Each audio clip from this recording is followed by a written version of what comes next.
Our show is brought to you by Pareto Home Solutions, Bayou Audio and Video, Hot Works on the North Shore, JFK Martial Arts in Mandeville and Covington, Lil Dizzy's Cafe, The Green Law Firm, Personal Injury Attorney, Kaylin Parker of Magnolia Wealth Strategies, Moe's Pizza, Lance's AC and Heating, CC's Children Blocks, The Pierre Family in Lafayette, Louisiana, Drums Earwear.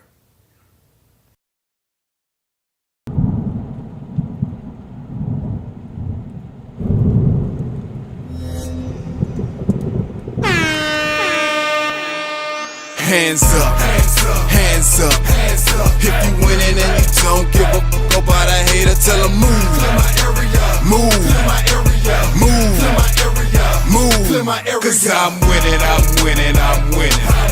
I'm winning, I'm winning, I'm winning. I'm winning, I'm winning, I'm winning. I'm winning, I'm winning, I'm winning. Hands up, hands up, hands up, hands up. If you winning and you don't give a fuck about a hater, tell them move. Clear my area, move. Clear my area, move. Clear my area, move. Clear my area. Cause I'm winning, I'm winning, I'm winning. I'm winning, I'm winning, I'm winning. I'm winning, I'm winning, I'm winning. I'm winning, I'm winning, I'm winning. What's up, everyone? Welcome to the Hash It Out Show. I'm your host, JB, the sports guy. We got a good one for y'all tonight. In a little bit, we will be joined by the head coach of the Tulane women's basketball team, Coach Ashley Langford. And then after that, we will get into our picks of our high school games. But I can't do it without my two co-hosts. We got the one and only VK Jones and George Peppers. What's up, guys? Hey, what's going on, man? Like, tag, share, subscribe to the Hash It Out Show, all social media platforms, and also log on to the hashitoutshow.com. What's up, GP? What's up, JB? VK? Hopefully all is well with you guys. And yeah, it's week 8 of the high school football season. We got a great guest tonight. Stay tuned, ladies and gentlemen. We're going to have a lot of fun tonight with our guest, and we're also going to have a lot of fun after our guest with week 8's picks. I mean, there are three certainties in life: death, taxes, and VK finishing last in the picks. I'm playing. I'm just playing. I see that look. That's that postal look. Oh man, we But about to move on from that, George. let's do that. Let's do that. You started too early. I Um, know. our special guest tonight, I she love though. she's in the Tulane Athletics Hall of Fame. She's a former player for Tulane, also, and now she is the new head coach of the Tulane women's basketball team. We have the one and only Coach Ashley Langford. Coach Langford, how you doing? And thank you for joining us. I'm good. What's up? How y'all doing? We're doing You great, Coach. good? Doing great, Coach. Let's get you What's up? started off with this. What was your decision that got you into coaching? Honestly, when I graduated, when I was in my senior year playing, I could have went and continued to play overseas, or I was like double majoring in business management and marketing. So I thought I would go get my MBA. And Coach Stockton was like, "Hey, you should think about coaching." And I was like, "I don't want to coach. Like, no, I'm not. I don't want to do that." But she's like, "No, you'd be good at it." So I ended up going to this Final Four convention called in a program called "So You Think You Want to Be a Coach." I was able to meet different coaches there. I was like, all right, let me see if I want to do this thing. So then I got an opportunity to be a graduate assistant at Auburn under Nell Fortner while I get my MBA, work with the women's basketball team, kind of figure out this is what I really want to do. And it was during that time period, where I realized, all right, this is what I'm supposed to do. I'm supposed to help young women, achieve their goals. They gave me this. There was a player who couldn't finish. She was having trouble finishing around the rim. The Auburn coaches were like, hey, see what you can do with her. So we were just working. All right. She ends up in a game a couple games later, making an and one, and she kind of looks over at me at the bench. and kind of smiles, right? And for me, that was my moment. Everybody kind of has that moment when they realize it's what you're supposed to do. And for me, that was it. And from then on, I just kept working and just kept climbing. Yes, indeed. Yes, indeed. What was the feeling like when you accepted the job to come back home and coach here at Tulane? Yeah, I mean, it was surreal, honestly, and it was really fast. Everything happened fast. I was obviously still coaching at Stony Brook. We were in the WBI, so we were still in the postseason. When Coach Stockton announced her retirement, so I was really locked into my current team and trying to win, right? So I don't think it hit me, right? Because the moment we lost, then I'm in Atlanta meeting with David Harris. Then I'm getting offered, right? Like all within 1 week. And so I'm not sure if it's still hit yet, right? I think my first game at Devlin, November 7th, I think that's when I'm going to be emotional.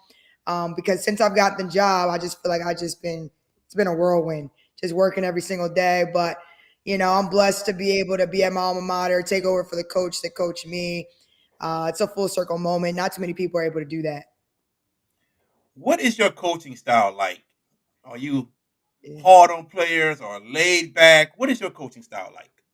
I think you got to be versatile, right? It depends on what your players need, what your team needs at the time. I pride myself on having connections, though. I'm a connection head coach. I have to have a connection with my players, right? It's all different levels, right? Some come in the office and they're there for an hour and you're like, look, you got to go to class, right? Some just kind of come in and they're like, hey, what's up? But that's important to me. I got to know them as people, as women, and then I can coach them. If I don't have that, we're not going to thrive together. So yeah, it depends. Some of them want me to coach them hard. That's what motivates them, right? Some others you kind of got to pull to the side and have those private conversations with. So to me, you just got to really have a pulse on your players and your team and figuring out what they need in the moment. But I'm always going to be super passionate. I always preach discipline and hard work. So that's never going to change. It's just a matter of how I address it with certain players in certain times. Coming in as a new coach, you speak of connection with your players. What is it that you have seen so far from your players? Yeah, I mean, number one, they're great women. They're great people. I mean, I think that makes the job easier when you're able to inherit just good people. They're adaptable. You have to be right because it's a whole new culture, new style, new coach. All that is different. So you have to be adaptable, and they've been open to that. They've been open to a new culture. They've been open to being coached differently, and I appreciate that. I've taken over a program before, and I've been blessed to not have any really adversity to it. But some people, some programs, they have that. They're fighting the whole season just to like get their culture in, right? So I appreciate our players right now, and they want to win, right? They want to win. Last year we didn't have a great season like we would want to just because of injuries and other things. So I think this group they want success, right? And they're working hard every day to achieve it and putting their trust in me. And part of that too is we're growing together, right? We got to learn each other. You have some growing pains. But to me, that's part of it. That's the process. And we all understand that. That pretty much goes into my next question before I pass it on to VK Jones. He's speaking of the players learning each other and growing together. How has the chemistry been with even adding 9 new players to this roster? Yeah, I mean it's a challenge, right? But this day and age with the transfer portal and all that, that's just what we do on a day to day, year to year basis. Um, but no, you have to be intentional about it, and making sure that they're connecting as players. And as much as I talk about I'm a connection head coach, we're preaching as a coaching staff that they have to commit and connect to each other as well. All right, and to me, that's not just on the court, right? That's off the court. They got to know each other. They got to trust each other. They got to love each other, and that started in the summer. And we just really told them, you need to spend time. You need to commit to each other to get to know each other. And then hopefully that transcends on, the court. But it takes time. I'm not going to lie about that. It takes time. Sometimes teams gel and their chemistry is great, and maybe it hits off in December. I've had other teams where it's not until January or February, right? So I don't know exactly when it's going to be completely what we want, but every single day we're preaching that they have to connect and teaching them how to connect on the court. Because I think that's the other piece is sometimes players don't know how to do that, right? And we're really preaching you got to be able to connect with your teammates in good and bad situations, right? Hey, You made an assist. It's an and one. Great. We're celebrating that. We're connecting. We're chest bumping. We're doing whatever.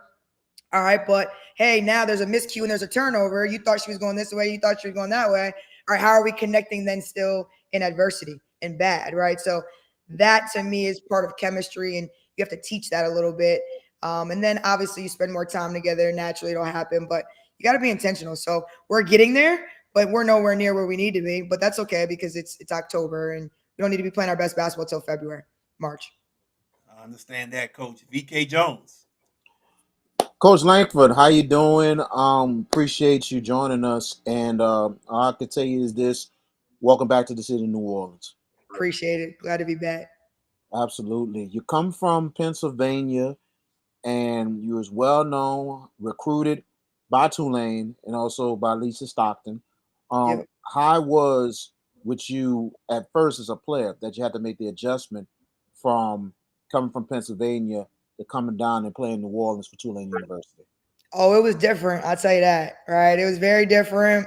My freshman year was Katrina, right? So I moved into the dorm on Saturday.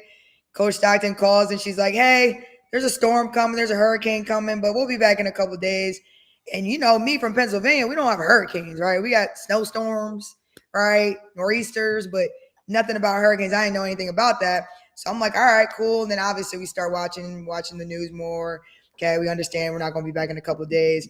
So my actual first semester was at Texas Tech, which is Lubbock, Texas, right? So signed up for New Orleans, got Lubbock, Texas, which is very different. If you've ever been out there to West Texas, that's different.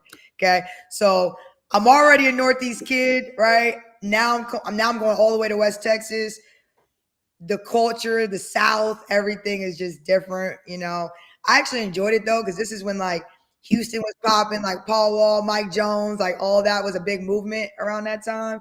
So Texas just thought they were hot. All right. So that was cool. Everybody, accepted us at Texas Tech. We really, it's amazing how everybody pulled together, to really take care of us as athletes.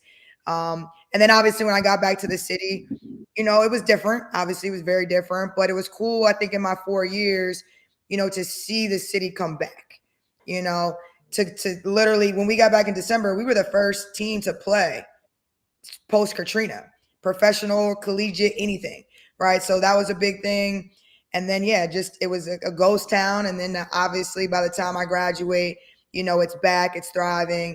And then obviously now coming back again, to me, you still see a lot of familiar things, right? The city hasn't changed too much to where I'm like, whoa, what is that, right? But there are different things, which has been cool to find out, especially as an adult. It's a lot different, being here now, as 37-year-old. Before I was 18 to 22, that's a different life in New Orleans than it is now, right? And y'all know what I mean by that. So Right. Yeah.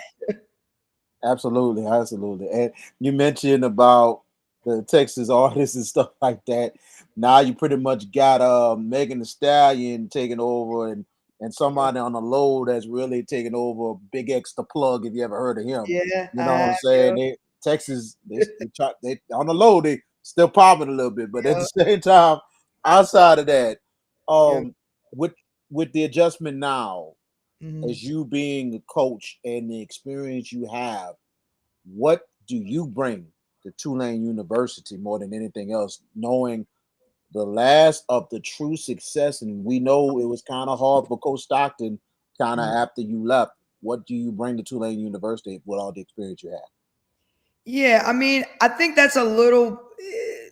People think that we didn't have great success with her, but we really like last year was the 1 year. Other than that, pretty much been going to the postseason. So I don't want to act like she wasn't successful still post me, because No, she she was. was unbelievable in her career. Not Yeah. smearing it at all. It was just Yeah. a fact. The consistency. We just see the years were going by for Coach Stockton, and it wasn't surprising that one of these days that it was gonna be it for her. But at the same time, very successful for what she has done for that women's basketball program at Tulane and everything. But Yeah. now we know that, hey, Yeah. we got to go to a new era, and now you Yeah. come in and you're hoping that you maintain and get Tulane back in the postseason. Yeah, no doubt. I mean, I love winning. I'm not going. I love winning.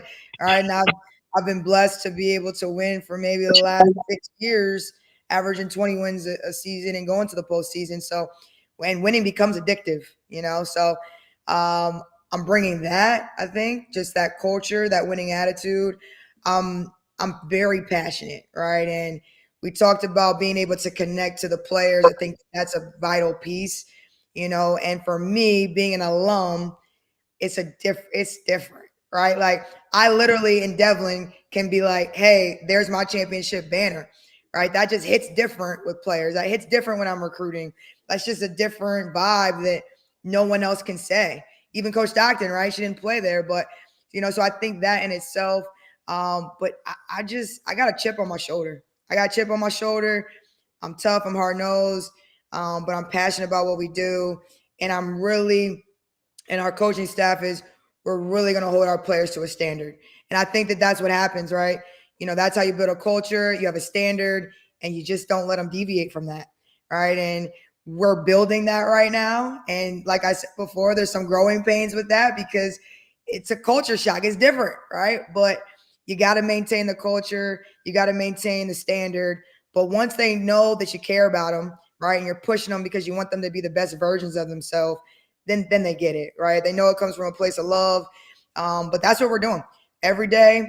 It's nothing spectacular. There's no big crazy recipe. You just got to work. You got to work every single day, and you got to tell them what the standard is. You got to remind them, and when they fall off of it, you got to remind them to get back on it, right? And that's just what we do. We just constantly talk to them and relate to them, and we work hard. And I always tell them, no one's going to work harder than us on the court. No one's going to work harder than me as a head coach.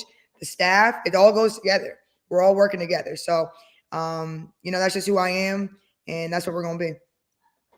Just in case the audience doesn't know, you've been an assistant over the years, but then on top of that, you were a head coach over at Stony Brook. Yes, the same Stony Brook that beat LSU in baseball. They have a well of a women's basketball squad that you led. A 74% winning percentage. 69-24 is nothing to sleep on, and also a 36-6 mark at home.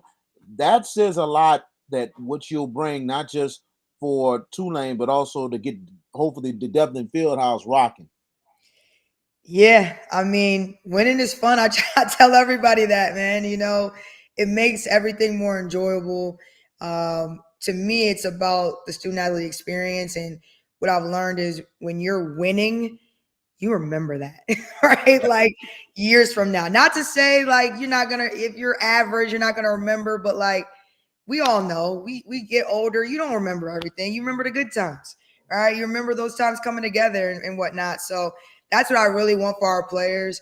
But yeah, like I'm competitive. You're not gonna meet anyone that's more competitive than me. And that's what I try to give our players. And like, no, this is our home court. Like that's at Stony Brook. We were really good at home. We took pride in defending our home court. And again, I just talked to our players about that. Like nobody's coming on this court and walking away with a dub. That just doesn't happen. Right. So again, when you're consistently saying that to your players, like they're like believing it. And then they start getting a chip on their shoulder and then they start getting mad. And, I just find little ways to motivate them. Somebody stays too long for a shoot around on our court. They were supposed to get off the court at 12. They get off at 12:03. I'm talking about it to our team, like getting them riled up, right? That's the competitive nature that I have and pride that I have and that I want our players to feel. And so I think that helps, obviously trying to find that edge. And then you got to have good players, man. Like it is what it is. Like I can be, and our coaching staff can be the best X and O's. If we don't have players, it doesn't matter, right? So I thought my previous staff and some of my current staff have done a good job at Stony Brook with recruiting players that fit me, right? Fit who I am, fit our culture and what we're trying to do, because it's hard to bring somebody in who doesn't align, who's not competitive, who doesn't want to work hard, who doesn't value the things that I value. I'm not changing them completely. You know what I mean? Like they got to have a little bit of that in them. All right. So finding those types of players that fit with what we're trying to do, obviously then makes the job easier. Right. So now you're just going to practice and you're having fun. All right. Because you're working and everybody enjoys the work. Right. There's joy in the work. If you recruit players that don't enjoy the work, then it's miserable every single day. All right. And then you're not getting better every single day. All right. So again, I think we did a good job at Stony Brook of having the right players that fit our culture. Obviously, they were talented too. All right. And then a little bit of just, my bravado, who I am, and giving them that confidence. And I feel like confident players, man, they'll thrive. They'll do things you never thought they could do, or vice versa, right? Like I maybe knew they could do it, but they didn't realize they could do it. But they're confident, and they just go out there and have fun and play. And that's what I'm about. I always say, hey, players make plays. Like at the end of the day, that's what happens. Like they got to make plays, and they got to feel empowered to be able to make those plays. Let's talk about your players right quick. I know it was a lot of new players on your roster, but I think you might have kept one or two. Tell us about the return, the players you kept that is going to be the ones that are going to try help out a bit, with the new roster. But tell us about the players that coming in, that the key players that could step up for your team this year. Okay, so the newcomers or the returners? You can talk about the returners and the newcomers combined. Okay, so I inherited, right? So 6 players are returners, right? Including our leading scorer, Kyron Whittington. She's preseason all-conference second team, from Louisiana, right? So, and this is her last go-around, right? So we've got that experience. I mean, she averaged 17 points a game, right? She's already made her impression in the league. People know who she is. And so I'm looking for Kyron from leadership, experience. She's explosive. She can get to the rim. She shot it really well from 3 as well. So, and she likes to defend, which our identities, we defend, we rebound, and we run, right? So she already fits what we're doing, right? Then we got Amira Mabry. She's a 6-foot forward, averaged about 12 in the league last year. So again, a lot of experience, 12 points a game. So we got 17 and 12. To me, when I took over, when I'm looking at, hey, do I even want to take the job? Because I'm looking like, hey, can we be put in position to win? All right, I want to win. So I'm looking at, all right, we got those 2 coming back. So yes, we have some pieces right there. All right. I'm looking for both of them for leadership. Myra's more of a low post presence. Then we've got Jaylee Womack, who can shoot the 3. Another Louisiana kid. Looking forward to her. Then obviously we got Lily Ba, who's inexperienced. She didn't play as many minutes last year, but she's a forward, 6'3", looking for her to play a little bit more this year. All right, we got Kiki Middleton, who has experience. She's coming off an injury, though, so an ACL, so she'll be back in the fold, which I know she's excited to do. Obviously, you sit out, you're a little bit more hungry, come around. So got a good group of returners. Then obviously the previous staff brought in 3 incoming freshmen. And then we were able to bring in Sadie Shores, who actually committed to me at Stony Brook. And then she decided to commit to us at Tulane. And Sadie's awesome, fits our culture, a big wing. We don't really have size at the guard spot, which is something that I want to continue to improve upon. But she's 5'10", versatile, can play the 1 through the 3. So looking forward to her. And she's she's a worker, a gym rat, loves the game of basketball, just, can shoot the 3, gets to the rim. So she fits exactly what we're looking to do. All right. And then we had to get in the transfer portal. To me, that's the way you make the most immediate impact. So we've got Sharice Pittman, who was an all-conference player for us at Stony Brook. I've coached her, known her since she was in 8th, 9th grade. Like I got her home phone number. Who even has home phones anymore? That doesn't even exist. All right. So known her for a really long time, versatile.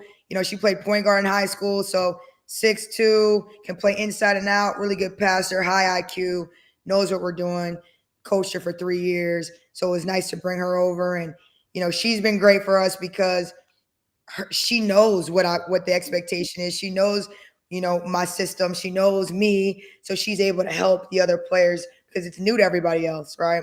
Then we've got V. Keenan. She's a senior, a grad transfer actually from Stony Brook too. So those are the 2 that I brought over. V is a sniper. Shoots 42% from behind the 3. She can just light it up, right? Stretches the floor. Again, knows me, knows what we're trying to do here. Then I said, hey, we got to get longer and more athletic, right? So we've got Kiani Westbrook. She's a 6'2" grad transfer from Oakland. Versatile, runs the floor, can play inside and out.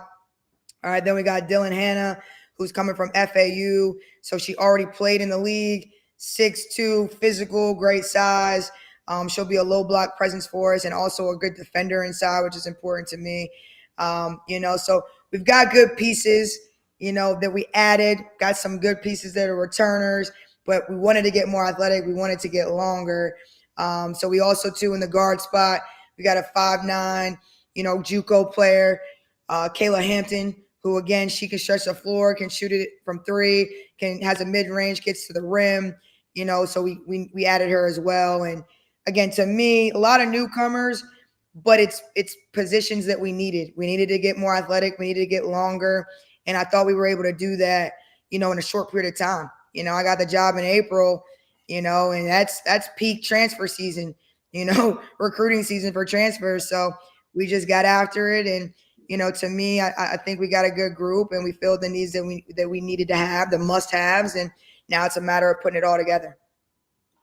Man, a lot of transition for your team more than anything else. And your season opener, not too far away. You're open against Loyola and Crosstown, and then on top of that, after that, you're open it. Then you got the home opener against Nichols. What you can say going into those two games, especially opening up for the first time in a long time, both teams, Loyola and Tulane, opening the season, playing in the regular season. That's amazing. And I was some Lisa Stockton and also the head coach Kelly Kennedy was talking about that one of these days that these teams will meet for real.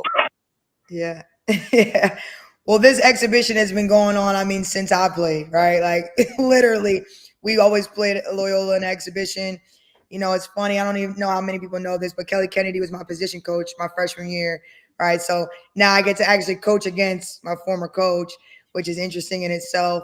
But yeah, it's here. It's hoop season. Like doing this podcast, right? I got to go talk on Thursday somewhere else. I just did the media day. Like to me, that's exciting, right? I know everybody still loves football or whatever, but to me, it's like, nah, this is hoop season. NBA just tipped off last night, right? WNBA just concluded, but to me, it's hoop season, so that's exciting for me. Playing Loyola is great. I think it gives us a little tune-up. We have so many newcomers, so I love playing exhibitions because it gives everybody a chance to like have a dress rehearsal, right? Including myself, right? And we're gonna be on the road this year, which is a little different. We're gonna play at Loyola, which I like because I want us to kind of be uncomfortable. I don't want it to be the same every year. We played Loyola at Tulane. Well, now it's okay. Let's go over there. Let's do something different with a new era. All right, let's start on the road, even though it's across the street. That ain't that far, right? So great opportunity there. Loyola is a good program. We'll be challenged.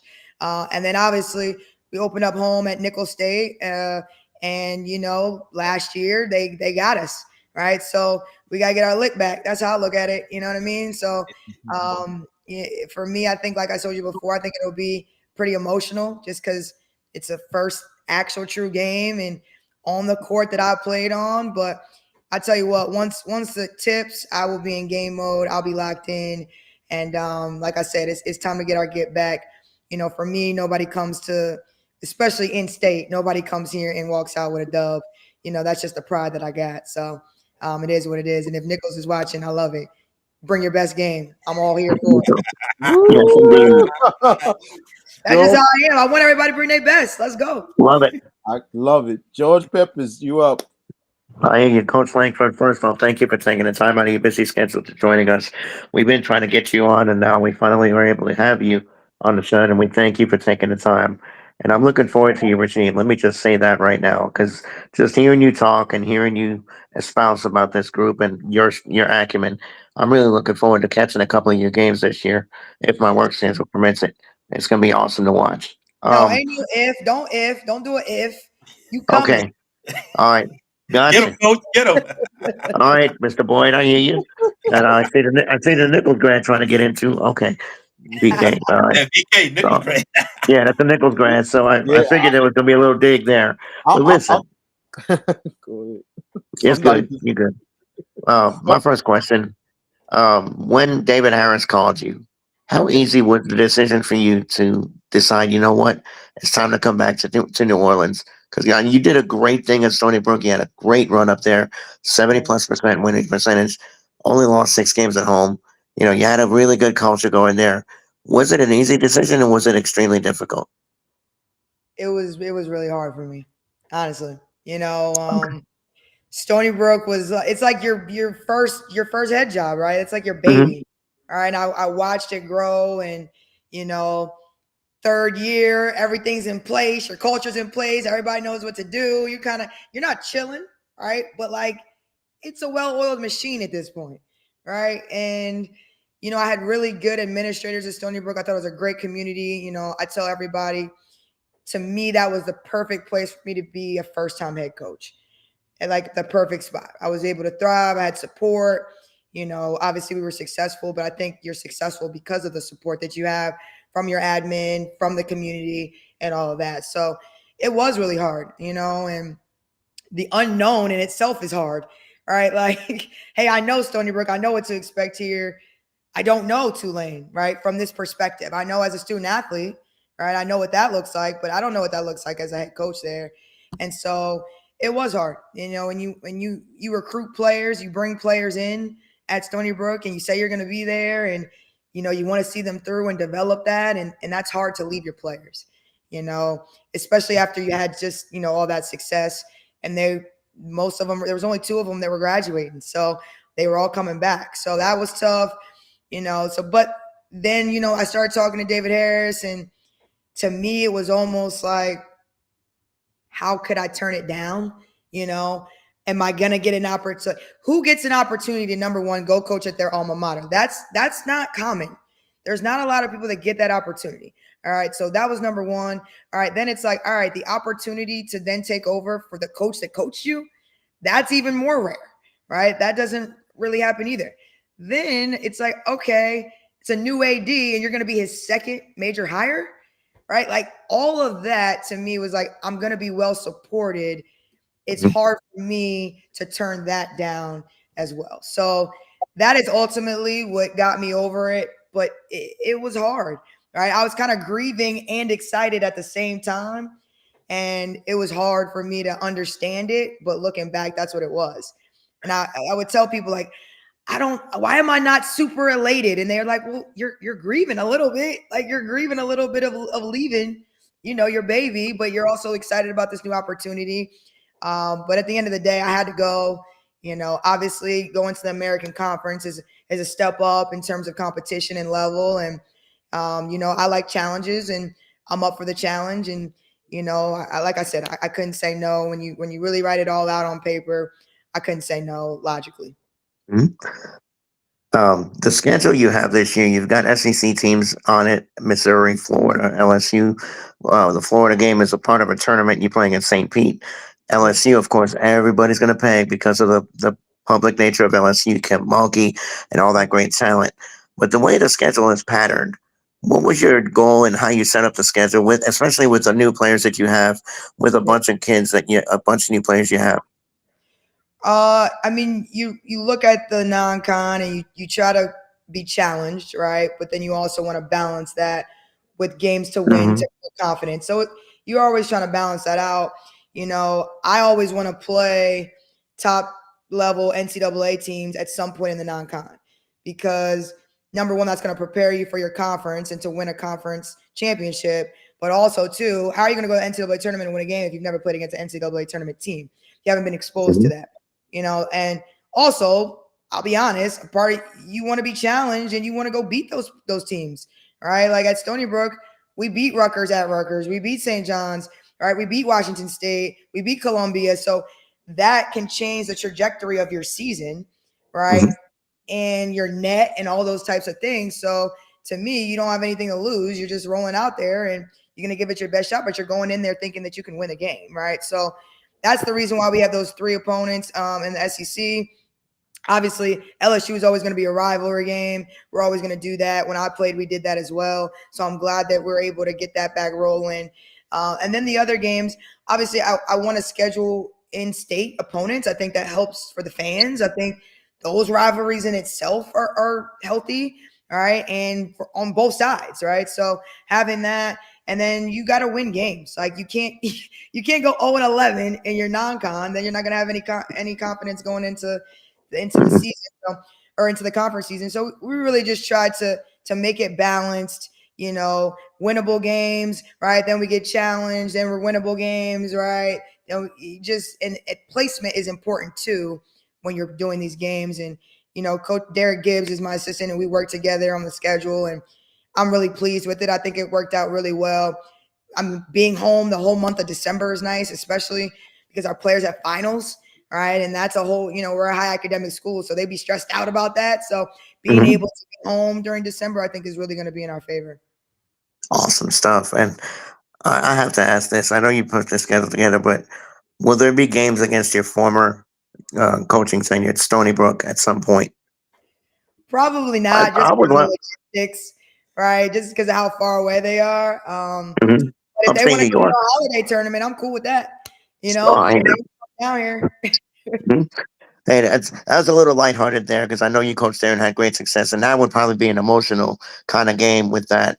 My next question, with all the advent of the great coaches in women in the women's game, when you decided to get into coaching, who did you pattern your coaching style after? Who did you want to be like? I want to do like her, or do you have your own style in your own mind? I never really, before I got into coaching, was like, I want to be like this coach per se. I Hmm. think the beauty of my journey is that I was able to be in a lot of different programs and learn from a lot of different head coaches and Hmm. learn what I like, what I don't like, right? That kind of thing. I mean, obviously, being from Pennsylvania, I always knew about Dawn Staley, and I thought it was really cool, just her trajectory, and how her teams played. Just they were tough. I love toughness, all right? But I don't know if I necessarily studied her, right? Like that. I just was more of a fan. So I think I learned more of who I am as a coach through my journey. And I think everyone kind of has that, that program or that span of years where you're like, this is where I learned the most and I really developed me. And I think that was at JMU. And that's when I was under Sean O'Regan. He was the head coach there. And he, obviously JMU was really good, women's basketball. And Kenny Brooks, who's now at Kentucky, he built that thing. Sean worked for him. So I think it's like that tree. And I feel like I learned a ton, while I was at JMU in those 4 years and really figured out exactly who I was and connecting with players and that type of thing. But I think I picked up pieces along the way, from everybody. And then there's just who I am, right? And I think as a coach, you have to be authentic to who you are, and you can't be trying to be somebody else, right? So all I can do is be me, and I think I figured it out right now who I am, and I say this now unapologetically, like I'm not for everybody, and I'm okay with that now. I think early in my career, I was worried about it, players, assistants, all this stuff, and you can't worry about it. You just got to be who you are, and I know I'm doing things with the right intentions and from my heart and treating people the right way. And a fit is not always for everybody, but as long as people are being treated the right way, that's all I can ask for, and that's what I'm doing. Have you talked to Lisa Stockton since you took the job? I mean, she was your coach, Yeah. and you're taking her place. I mean, she's an iconic figure that we know. But have you talked to her since you've taken the job? Yeah, I mean, she talks to me, calls me at least once a week. I mean, I think she's itching right now. She don't know what to do. Um, Hey, retirement does that to you.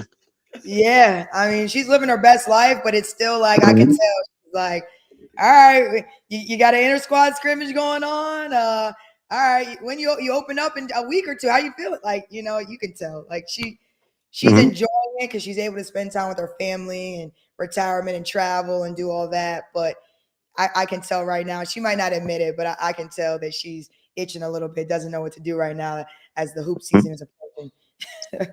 Less than 2 weeks until you open against Loyola in the exhibition, and then Nichols, of course. Yeah. How excited are you for this to happen? I mean, I know it's a build up and everything else, but have you just realized, oh wow, here we go, we're about ready to get this going, and we're gonna set it off here on Willow Street? Yeah, I mean, no. Like Oh, I'm telling you right now, like not that I'm not excited. I am I get excited, it. obviously, but I'm a day by day. I try to really stay in the moment, in the present. That's what I try to tell our players too, because I think if you're like always forecasting, thinking too far ahead, it creates anxiety and all this. It's just like I'm gonna just stay right here. Let's do the best today, right? Hmm. So that's just kind of how I'm built. Like I said, I think I'll emotionally feel it that day, November 7th, November 2nd, right? Like that's on those days. Then I'll feel it. But right now, no.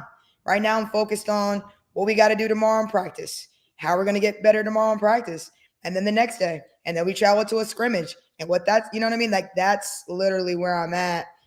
Try not to get too far ahead. And I try not to overthink. You know what I mean? Like it's just basketball. You know what I mean? If you're, it's not that difficult.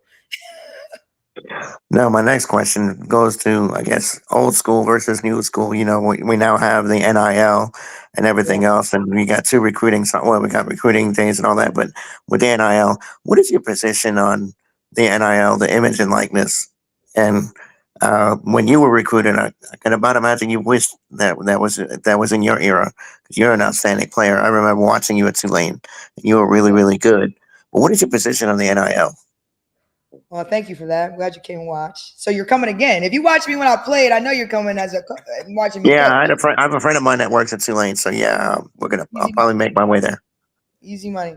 Um, yeah, I'm glad that our athletes are being able to get paid. I think that's awesome, right? I think it's long overdue. I just think we have to, as coaches, be adaptable. Like it is what it is, right? This is the nature of the business, and honestly, this is why you see so many coaches retiring, right? Like they're like, I don't want to deal with this, and I don't blame them. Like it is what it is. But for me and us coaches that now, we just have to adapt and to me it's all situational. I don't have like a blanket, this is what I do. I think it all depends. It depends on the players, it depends on where my program is at the time, but it's important. NIL is important, and we have to generate dollars. Like it is what it is. And we to be competitive, we have to do that, and I'm okay with that. So it just kind of, the way I structure it could be different than other coaches, and I'm not gonna tell you how I structure it and all the ins and outs of it. But I do believe in that players should get compensated, but I also want to say I do believe that they need to earn it and work for it as well. I think that there has to be a balance between that, and that's what we're continuously trying to figure out. And I always will tell players this, and my staff is, I don't want the dollars to be the only reason why you're coming, right? Because to me, it's about culture, and it's about wanting to put this team first and wanting to win. And yeah, you can do that and get compensated, and I'm cool with that. But if it comes down to that's the only deciding factor, then I'm not sure that you culturally fit and align with me and my program and what we're trying to build here. So that's why I say it kind of depends on players. And it, like I said, you can do both though at the same time, right? You can be super about winning and culture and team first, and also getting paid. I have no problem with that, but one can't outweigh the other. Let's do both and balance that out. So I'm for it, but it just kind of depends, and that's part of recruiting and having those conversations and letting them know that that's what I'm about. That's what the standard is. But you got to work. With the rest of the athletic program having the successes that they've had, the football team has been to a major bowl game and has been to bowl games consecutive years. The baseball team, I think, three consecutive NCAA, no, two consecutive Two. NCAA tournaments. Two. We're looking for three this year. We'll see about that. How much pressure do you feel like? Okay, I got to get to this party with them too, make the NCAA tournament. Yeah, I mean, I don't feel pressure because of them. Honestly, that was a reason why I wanted to come. It's like you Yeah. see other teams being successful, right? I want to be a part of that, right? And that helps everything.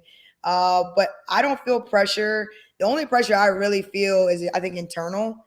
I just want to be great, and I have a little patience, right? So like, Mm. I just want to be great right now. I want it now, and I think all coaches are like that. And I have to often be reminded from people around me in my circle of being patient, but that's just not the way I'm wired. So I want to be the best I can right now, and whatever that is. And obviously, people could say, "Oh, well, you gotta build, and in year 3 you'll have all your play." It's like, why? Well, why I gotta wait for 3 years? Right. I want to get it right now. So that's just how I'm built, and that's how I'm wired. So it's internal pressure, but to me, it's just me. So I don't really look at it as pressure. It's like, this is just what I do. I work Mhm. really hard day by day, one foot in front of the other, and that's what we're trying to achieve. We're just trying to be our best, and I don't get too focused on necessarily the result. I'm just like, if we're getting better every single day, and I know what that looks like, that will put us Mhm. in position to win a championship. And that's all you're trying to do, is put yourself in position to win. Last question, and it feels a little complex, but I'm going to ask it anyway. With the popularity in the last few years of women's basketball, the TV ratings have gone through the roof. The WNBA has really exploded in ratings. The popularity has just really shot up. Yep. The question I have parts is two part. One, where have they been? I mean, women's basketball has always had the highest quality, but not so much what do you attribute it to, is like, how do you feel about that? The fact that women's basketball is now on a main stage, Yeah. and I feel like it's taken too long. It's about doggone time that you putting these women in a showcase with the record ratings and everything else. No, I agree with you. I think, it's always been there. I just, I'm excited. Honestly, even if it's been too long, that's part of a progress, right? A journey. Mhm. Anything, um, eh, everything. Sometimes it takes a while, especially for groups that are underrepresented, right? It takes a fight. It takes time. Whether it's now or later, I'm just glad it's here. Okay, so but I also think, the age of social media, I think, has helped tremendously, right?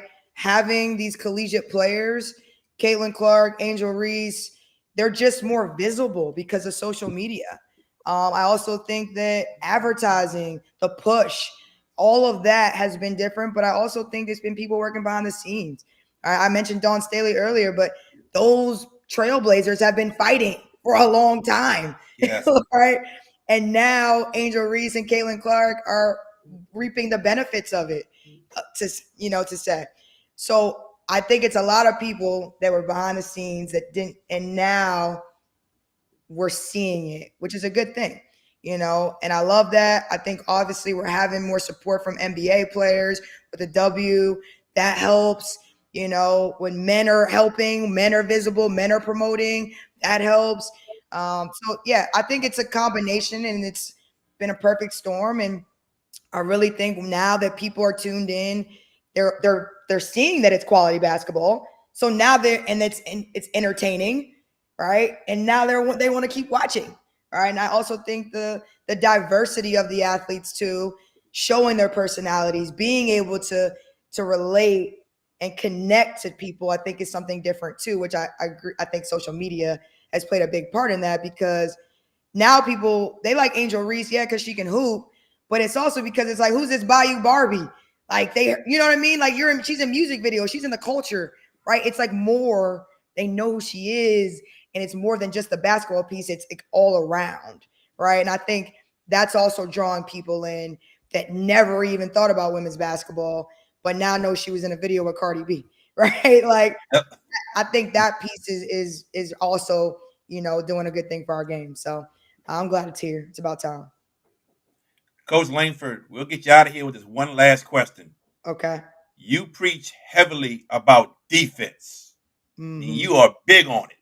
And Yeah. I don't blame you. But my question is, what did you think about Game 5 of the WNBA Finals game? Because that was a low-scoring game.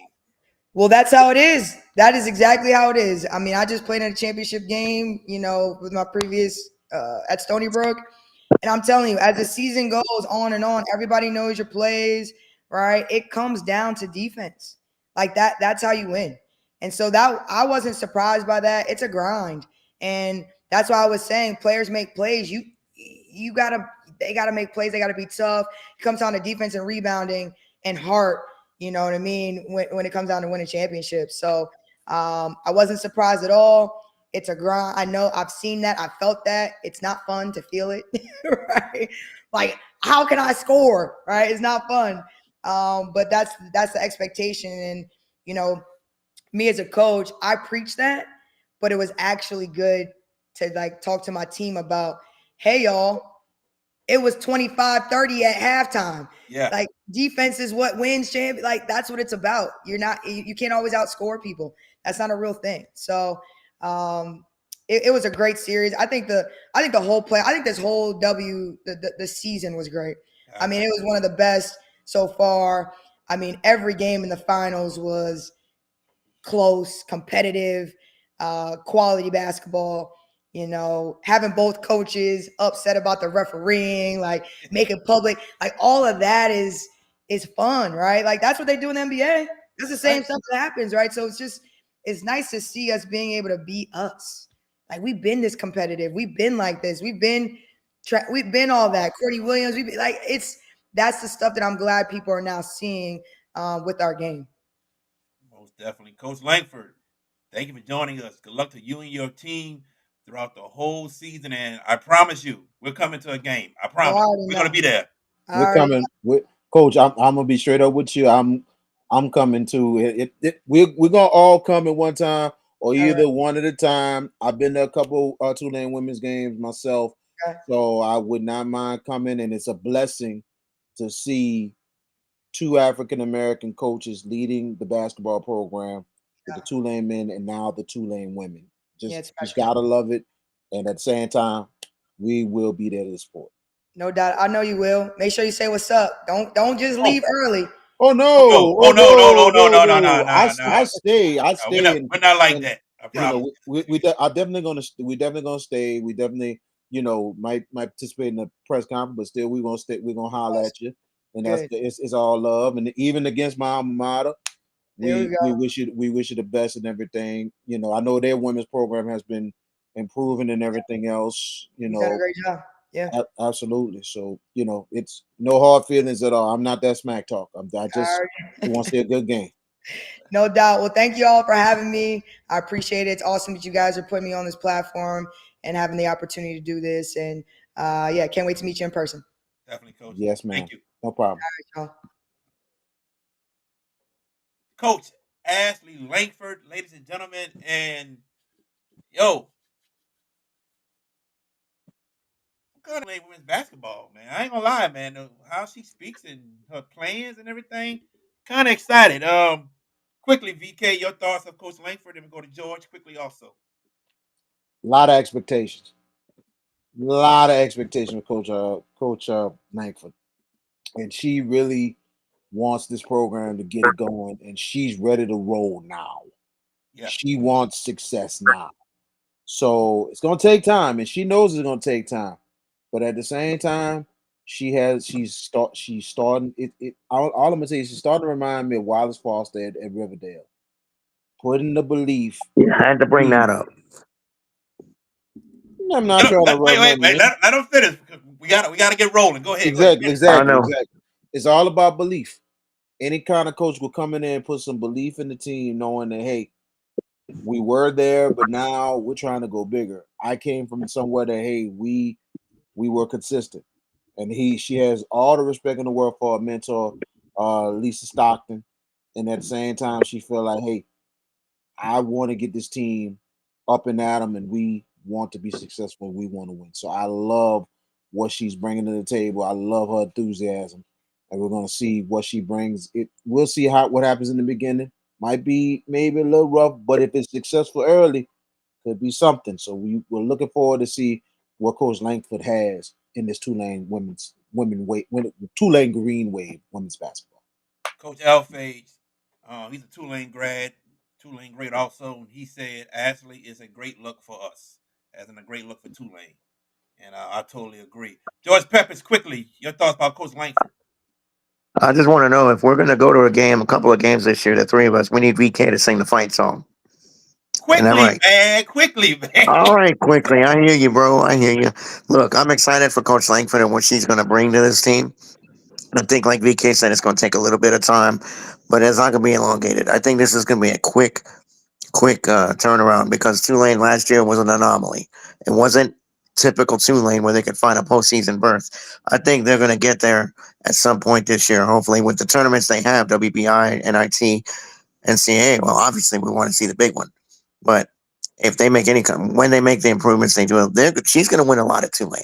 I feel very confident, and I feel like she put me on the spot to go to games this year. So, but you got to because I did see her play. I have a friend that works at Tulane, and we went to a lot of games. And I feel like she's putting me out there. Like, okay, we need to see y'all there. So the three of us, we get to go. Yeah, I might sing that fight song with you, BK. I All right. see November 24th in y'all future if y'all are free. Well, Sunday, November 24th, Tulane, Jackson State. It's a 2 p.m. tip. I will let That's you here, right? know. That's here. Yeah, I will definitely let you know. All right. With that, ladies and gentlemen, we're gonna take a quick commercial break. Quick commercial break. When we come back, we are going to pick the winners of our games and say who also won last week, right here on the Hash It Out Show. Hands up, hands up, hands up, hands up. If you winning and you don't give a fuck about a hater, tell them move. Clear my area, move. Clear my area, move. Clear my area, move. Clear my area. Cause I'm winning, I'm winning, I'm winning. I'm winning, I'm winning, I'm winning. I'm winning, I'm winning, I'm winning. I'm winning, I'm winning, I'm winning. Hands up, hands up, hands up, hands up. If you winning and you don't give a fuck about a hater, tell them move. Clear my area, move. Clear my area, move. Clear my area, move. Clear my area. Cause I'm winning, I'm winning, I'm winning. I'm winning, I'm winning, I'm winning. I'm winning, I'm winning, I'm winning.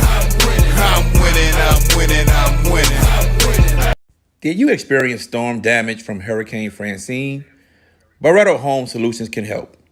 You can give them a call at 504 940 7552. And welcome back to the Hash It Out Show. I'm your host, JB the Sports Guy. I'm joined by VK Jones and George Peppers. Ladies and gentlemen, if I happen to pass out anytime soon, just call 911 for me. Just let you know. Because I don't know. A lot of y'all know. I'm allergic to iodine. And I don't know if I touch iodine sometime, but I got a couple highs breaking out on me, man. And I'm trying to make it through the show, ladies and gentlemen. But if I happen to pass out, just call 911. All y'all that's watching, all right? Just let y'all know. All right, VK and George. You being real about that? Like, I know you've been feeling a little sick. Yeah, I'm being real. Yes, I'm being real. Like, Oh what my just God. happened? I had to when I went out for the camera. I had to go get a Benadryl. Like, what the hell going on? But yeah, still itching. But I'm here. Wow. I'm Well, itching, but I'm here. might have to redo the. I gotta tell you, might have to do one of the commercials. It seemed like it kind of skipped a bit. Just give me a heads up on that. The Beretta one kind of like skipped. Must So, have skipped on yours because mine went. hmm, I had no problem with mine. Everything okay. was great. George said no problem with his either. That's good. That's good. As long as Yeah, nobody else had a problem, we straight. Just making there sure. you go. There you go. All right, George Peppers. Who won the picks last week?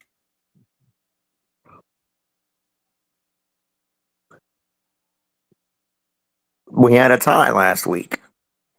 It Ah, was me and you had a really strong record.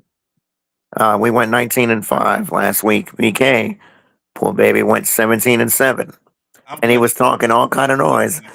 Ladies and I'll gentlemen, be fine. huh? Okay.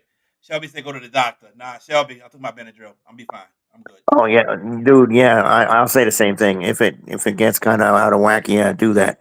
But back to the pick parts, guys. For those of you when we're not on the air, we have our own Facebook chat, and VK was badgering me Sunday. Who won the picks? Who won the picks? And I'm like, man, do I break this gently or do I just go savage? I went savage, and yeah, because he lost 3 of the last 4 for us to catch him. You know, he picked Baltimore over Eric, Wichita over I forgot who they lost to, West Monroe. Yeah, he picked They made Washington a over West couple of. Monroe. Yeah. I was like, "Yep, you deserve to lose." No, I'm And kidding. Washington Um, lost by 2 measly damn points. Thank but you, they lost. Washington. He lost though. But they lost. Thank you, They lost. Washington. Come on, man. Come on, Oh, we man. doing this. We doing Look, the Chris No, Carter. he look, blaming Washington. He blaming Washington. look, man. I'm not blaming him. No, I'm like this. You get gypped, you Okay, get explain Baltimore over all of this. Eric then. hold on. Go ahead, VK. Go ahead, VK. Go ahead. Man, look. All I know, bro. Look, it's just a disappointment. That's all it is. Cause so got doggone close, and it just, and then I'm not gonna say nothing about Bonnable. Congratulations, John Eric. That's all I gotta say about that. All right, let's get to it, y'all. Oh man, me and George been 19 and 5. No, Shelby, nobody picked Neville. Nobody picked Neville over Nobody picked Rustin. that. Nobody did. Oh, last week against Ruston, no, none of us Yeah, picked them. that was just, you know. Austin went 19 and 5. So did me, VK. Not me and VK. Me and George. VK 17 and 7. Let's get right into Austin it, Moore. ladies and gentlemen. Landry 1 and 5 going to Sophie B. Wright, who's 2 and 4. 52% of the Instagram fans pick Sophie B. Wright to beat Landry.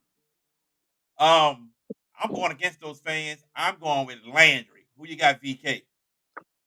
I got to agree with you on that. I think Landry has been playing much better these last couple of weeks and everything, and I think they got some momentum on their side. I'm going with the Landry Bucks. All right, George Peppers. As I'm writing the picks in so that there is no hijinks. That's why you see me put my phone down. But I am going with the Bucks as well. I think they've only got one win on the ledger.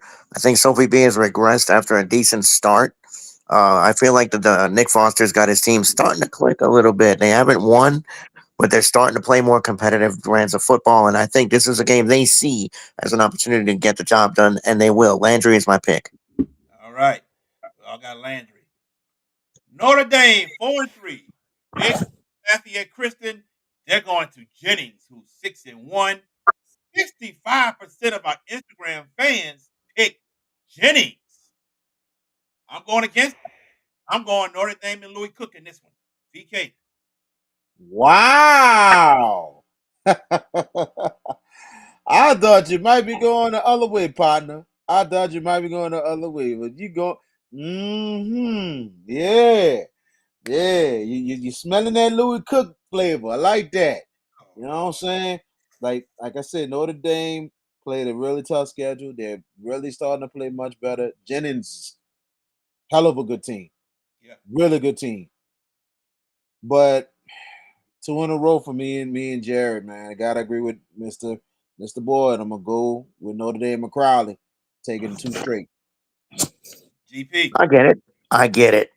Notre Dame beat Lafayette Christian, but let me throw a little caution to the wind. Notre Dame beat a team that's got some turbulence going on. With the firing of their coach, they have not produced the numbers they needed to do after they fired him. Jennings is a sleeper team, super sleeper. That's a team that can make big noise in the playoffs. They're going to knock off the Pios Friday night. I'm going with the home team. Ooh, all right. Mm-hmm. That is a very good team, y'all. They That is are. a very They good are. football There's team. no I doubt. know. We There's no believe doubt. you.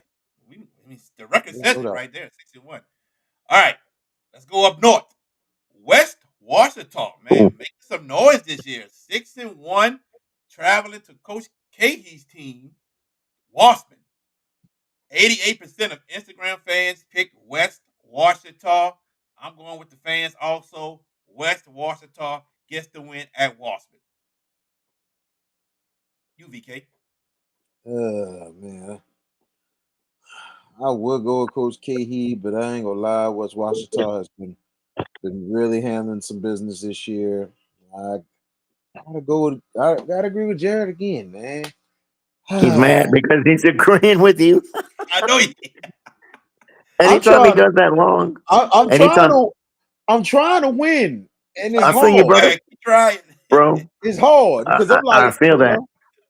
So that's why I gotta go with West. I gotta. I'm like I said, I would love to go with Coach K. But this West Washington team is not no joke at all, bro. So I Mm-mm. gotta agree with Jared on that. So West Washington. Aren't aren't they in the same district as Ruston, Neville, and Alexandria and them? I think they No, still are. I believe they still Yeah, are. I think they are I too. think this. I think they're still. No. Because they're Are they okay. VK? Are they? I'm about to Hold check on. it out. I got it right here. Yeah, I check got it. that I got out. it. I got it. I got it. I got it. Hold on. I got it, VK. I am It's not right gonna here. make any difference who I'm picking. No. I'm gonna tell you right now, Coach King's got a good football team there at Wassman. This 4A. is a tough spot. This is a Oh, they're district 4A. matchup. They're 4A, but they are in Division 1 non-select. So this is a Oh, all right. I got, matchup. yeah, I knew they were. I thought they were at the top level. Yeah. Okay, I'm gonna go with the road team as well. I'm gonna agree with you guys. West Wichita, that's no joke. They're 6-1. They have really made a come up this year, and this is a good effort and good spot to grab their seventh win of the year. And it's gonna be a tough spot. Wasman's usually pretty robust at home, but I think West Wichita gets the job done. All right, there you have it. Oh, Kenny Ramonde, where you been, Kenny? Where you Ain't seen been, him in a couple man? of weeks. I haven't heard from Kenny Wow. in so long, man. Man, my boy Kenny, there he is. I don't know what he's saying no to, but good to hear from you, Kenny. So we all picked West Washington. All right, Dutchtown 6-0, going to Walker. 85% of the Instagram fans pick Dutchtown. I'm going with them also. I saw Chad Mahaffey's team last week. I was in total shock in what I saw. I expected so much more, so much better, and that's not me trying to knock them down. That's not at all. I just expected more from Chad Mahaffey's team. Dutchtown wins over Walker. BK. I agree. Dutchtown proving they're on a mission right now, and they're trying to eye for that district title before they try to make another playoff run. I'm gonna go with the Griffins. All right, George Peppers. Walker got absolutely embarrassed last week. 59-17, was it? 59-14. 14. Okay. It usually takes a team a week to lick their wounds and not bounce back that quick. Dutchtown is absolutely serious this year. This was a semifinal team last year. Give me the road team. It's going to take Walker a week to get their bearings about him because I think last week was more, not that they lost was shocking. The fact that they was just so non-competitive in that game, that was the shocking finish to me. I think Walker's better than 4-3, but Dutchtown's getting the job done. All right, we all got Dutchtown. All right, here we go. This was a good game last year. I think it went to overtime. Kentwood at Southern Lab. Man, this is going to be a big time matchup. But I thought the percentage would be closer, but it wasn't. 63% of the Instagram fans picked Kentwood. And I think Kentwood wins in a close one over Southern Lab. It ain't going to be easy, but I got Kentwood. VK. Another close game, another close game in this one, but I think Kentwood gets that payback. Kentwood with the win. All right, what's up? What's up, Simeon? I see you. Sim boy, too cold. I see you. I see you, man. Hey, congratulations on the offense you're getting, buddy. Congratulations. Big time. Big time. George Peppers. Last year when we picked this game, you guys went the route of Kentwood. I went the route of Southern Lab, and I got you. Second verse, same as the first. The Kittens are going to get this done. They're a better football team than 3-3. They have tested themselves. They're not afraid to test themselves. Kentwood is a very solid football team, but I feel like youth is going to get served in a tough way for them. I think they're going to run into trouble. The Kittens get it done at home. Okay. Turley's Catholic, 7-0. Traveling to East Ascension. 88% of the Instagram fans picked Turley's Catholic. I'm riding with them. I got Turley's Catholic. Who you got, VK? Man, we gotta find a matchup we don't agree with. Oh my Okay. god! But man, I love Brock Mathern. I went with him a couple times, and Mm-hmm. it just ain't been going the way I thought. But but I know he's continuing to work with his team, and they're being very competitive more than anything else. But Turlins have been proving everybody wrong, and I'm gonna go with the Rebels. All right. 8 seasons. I see you, bro. I see you, 8 seasons.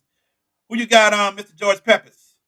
I put this Rebels team in my top five for a reason. I think they're one of the best teams in the state, but just I don't want to do it because East Ascension, they almost got Saint Amar last week after spotting them a pretty big deficit. They got close, and that's who you and I took them last week, VK, when they played Saint Amar. Mm-hmm. Yep. And I'm gonna go with the Rebels. I think the Rebels squeak out a close game. I think Brock Mathern's gonna have his team on the ready. This is their moment game for them to knock off a big time opponent. I don't think they're quite good enough there yet. Rebels get it done close. All right. University, 6-1, traveling to Parkview Baptist. And listen to this. 96% of the Instagram fans pick University, and I'm rocking with them. University defeats Parkview Baptist. VK. I gotta agree with this man again. I gotta agree with him again because Park. I don't think this game is gonna be easy at all for Parkview. Not for Hey, University. D. It's not gonna. It's not gonna be easy at all because Parkview's at home. Parkview's been playing a tough schedule. They're a good team more than anything else, and it could go down to the wire. But I am going to go with U High in this ball game. I wouldn't be surprised U High will pull away in the fourth quarter, but Parkview is going to give them a fight. I'm going University. All right. Good evening, D. George Peppers, who you got? Parkview does have a chance here. They're a good team. University might be a great team. That's a difference. And I think University wins this by, I'll say 17. I give the Cubs the 17-point win Friday night. I'm going more than that. You think it's a blowout too? I think it's about 30? I'll say 24, 25. That works. Ooh, Lord. It wouldn't surprise me. Listen, VK, It, UI it, has it tested would it themselves wouldn't against them. it wouldn't surprise me either, but we not gonna underestimate Parkview. We not because the fact of the matter is they have been Oh, competitive. damn. They've been back in the fold more than anything else. I That's usually cold do eat blooded. show. I usually do eat show. Oh man. All right, let's move on. Let's move on. Let's move on. Fighting chance, Kenny. We all got university. All right, here we go. We're gonna go. All right, Homer area. Generette 6-0, taking on Covenant Christian 7-0. 76% of the Instagram fans pick Covenant Christian. I thought it'd be a little closer than that, but man, I'm gonna roll with Covenant Christian too. I think they get it in a tight one, very close. Covenant Christian, VK. We gotta agree again. Generate has been really, really good this year. They have been surprising everybody with the consistency. Covenant Christian, this is a breakout year for this Homer school. They have been really, really playing hard. They've been playing some of the games in Thibodeau over at Nickel Nichols. State, and man, they've been working and working and working. And they're in they're in almost a similar boat as Pope John Paul, as in having maybe one of the best teams they have ever had right now. They're 7-0 for a reason. I'm going with Covenant Christian. GP. The team that nobody's talking about is that team at home, Covenant Christian. They have sprung up on people this year, undefeated. I'm convinced. I'm going with the home team, but I think this is a very close football game. Generet's going to give them a hell of a fight for 4 quarters. I can't believe 76% are going the way of the home team. I thought this would be percentage-wise closer. I'll still go with the home team, though. Covenant Christian gets to 8-0. All right. Percentage wise closer. Well, let's go to the next one. You might have your eyes might get big on that one too. Bunky 7-0 at Gina. 5-2. 83% of the Instagram fans pick Bunky. I'm going with Bunky too. They get revenge from last year. Bunky Panthers. VK. Bunky Panthers close early, but they'll pull away in the second half. All right. George Peppers. I know you're picking Bunky. We had Jimmy Hillman on the show last night, and hearing him and talking about the offensive wizardry that he's put together this year. Jay Rourke is a very good coach, though, at Gina. That man has done yeoman's work. They were a semifinal team last year. Forget who knocked them out in the semis. Union. Union Parish. That's right. Yeah, they went to Gina, standing room only crowd that night, and knocked them out. Um, I you know I look at that Bunky team and I think, man, that offense is like Madden. They score a lot, they gobble up a lot of yards, but it's their defense that has been the unsung group this year. They have been rock solid. I think it happens again. It's a tough environment at Gina, but Bunky gets it done. All right. Rustin coming off of a loss to Neville. They had to travel to undefeated Alexandria. 58% of the Instagram fans pick Rustin. The president of the Outside of Rustin fan club, VK Jones will go first on this one.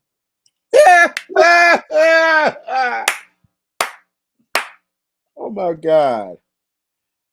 I did a lot of thinking on this one. Did a lot of thinking. Ruston is still top 5, still one of the best teams in the state. Alexandria has been really, really proving themselves. And I'll tell you one thing. Sometimes you got to make a move. Sometimes you got to take risk. And I'm taking a big risk. Give me Alexandria. They've been battle tested. They're ready. They got the big 3 at home. This is their biggest shot. And I think they strike a statement saying that we are the district contenders to win and state contenders. I am going with Alexandria to pull off the big win. Ooh. And I am going with Rusted. I think they bounce back from their loss against Neville. Joshua Brantley will put this team on his back. He will have a big game. Ruston defeats Alexandria. Break the tie, George Peppers. I'm going to emphatically.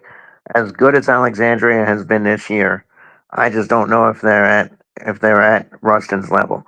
Ruston the last 2 weeks has not been their typical selves. The struggle against Wichita, having to survive a missed extra point, then Neville coming from way back to catch them in the fourth quarter and win that game.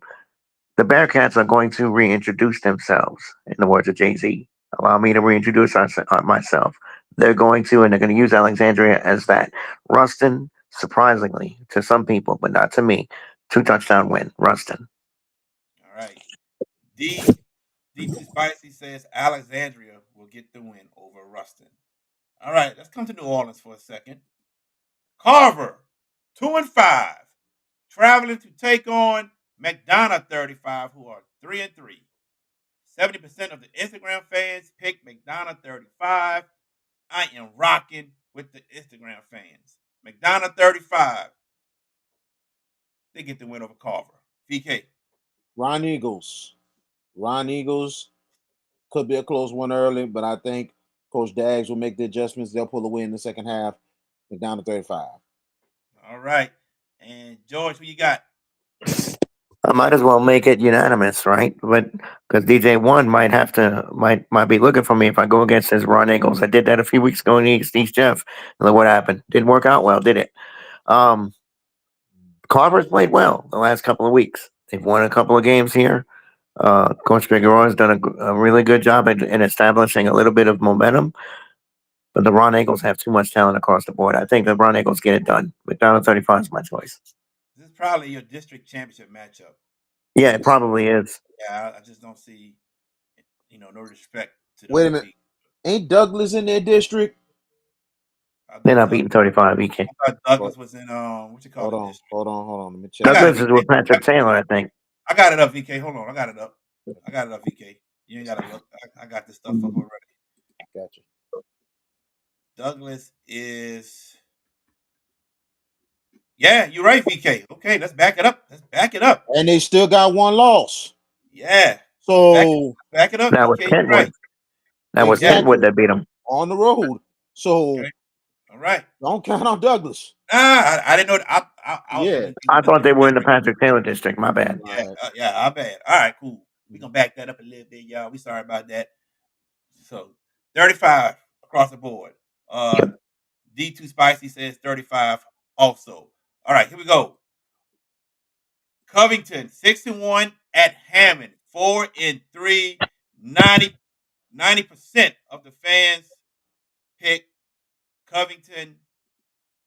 I'm going with the Covington Lions as well. I think they get the job done over Hammond Tornadoes. Close first half, but I think Covington pulls away in the second half. VK. Hammond, you can tell it's a tough district, man. Hammond has been competitive, but man, this has been a tough stretch for them. Very, very tough stretch for them. I think Covington bounces back big time. I think they pull away in the second half and get the win. Covington. All right. I see 8th season join on Instagram. I see Dedrick Lasty. He up there on Instagram. Hey, he is. Ooh. What's up, fellas? up, fellas? One dog in the house. All right, GP, we both got Covington. Who you got? I see that. Covington struggled after the game against Mandeville. They only got 7 points at Slidell last week. I'm gonna step out here.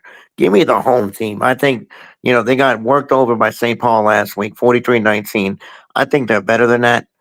I don't know how good Covington is because they didn't back up that performance against Mandeville, losing by 2, and then only getting a touchdown at Slidell. And Slidell's one of the weaker teams in that district. Let me tell y'all, Emmett's gonna upset them Friday night. Tornadoes home. All I, right. I like that, but at the same time, not impressive performance against Mandeville. You forgot both teams were undefeated going in that game. I know that, but I'm telling you, Covington didn't back that performance up last week, only winning Well, 7-6. well, yeah. You So I last week needed to you see got more from them last week. you got it. You're right. You're right.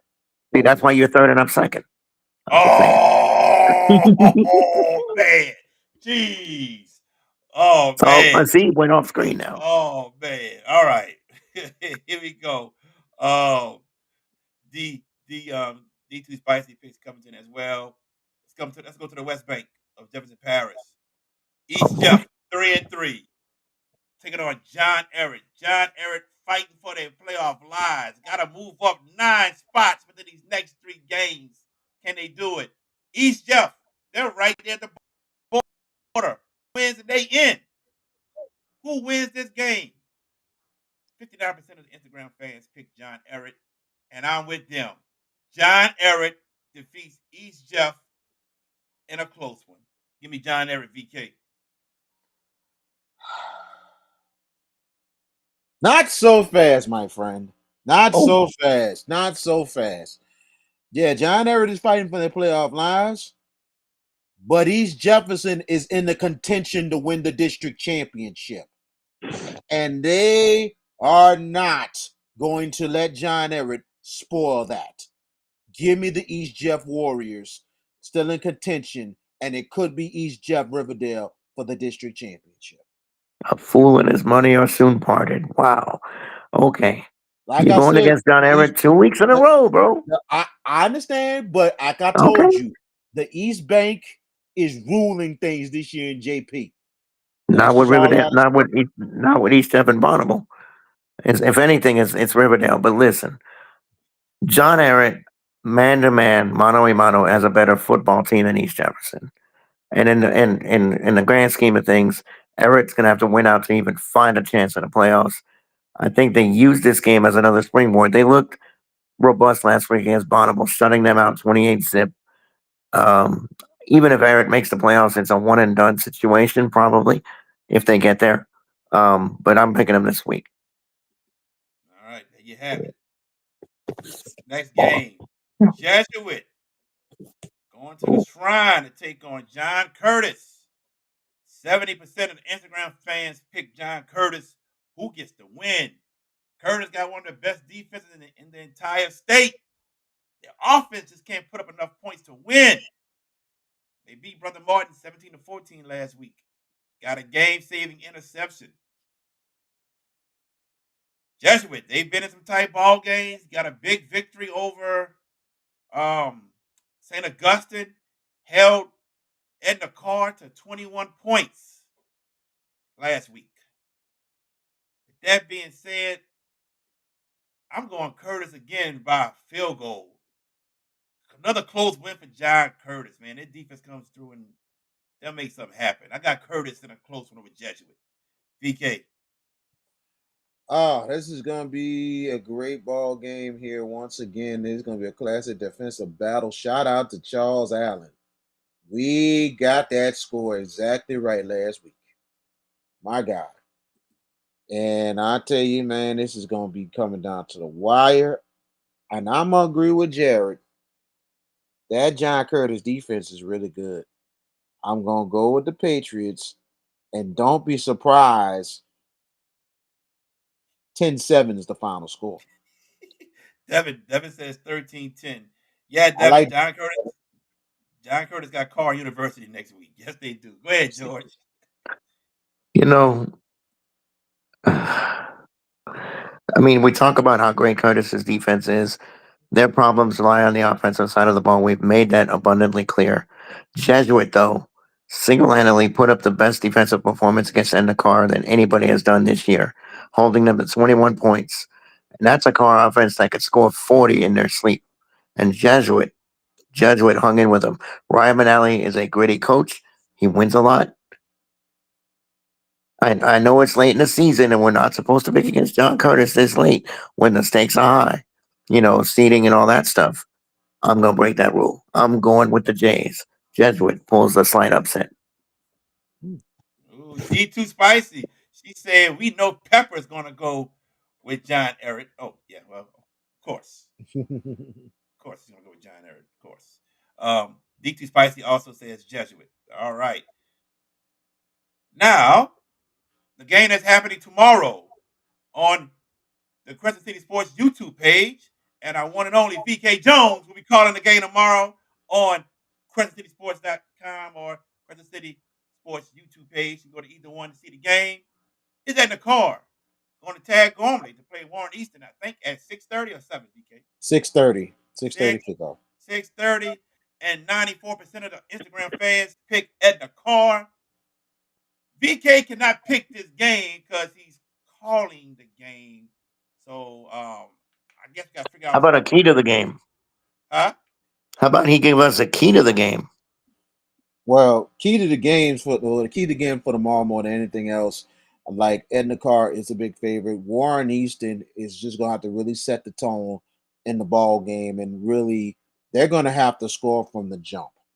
They're going to have to go with a confident touchdown, a confident big first drive from the jump to get an early lead on Carr to stay in this ball game. So that's the biggest thing Easton is going to have to do. If they don't, Get it right, Devin. say Devin, I like that, bro. I don't know about suit and tie, but I kind of like Penny that. loafers? Penny loafers. Man, that's big time. And if I get there, it's gonna happen one of these days. But I think, like I said, Easton is gonna have to is gonna have to really do well in their first drives of the game if they're gonna stay in it. If Carr gets a good jump, this is gonna be a long night.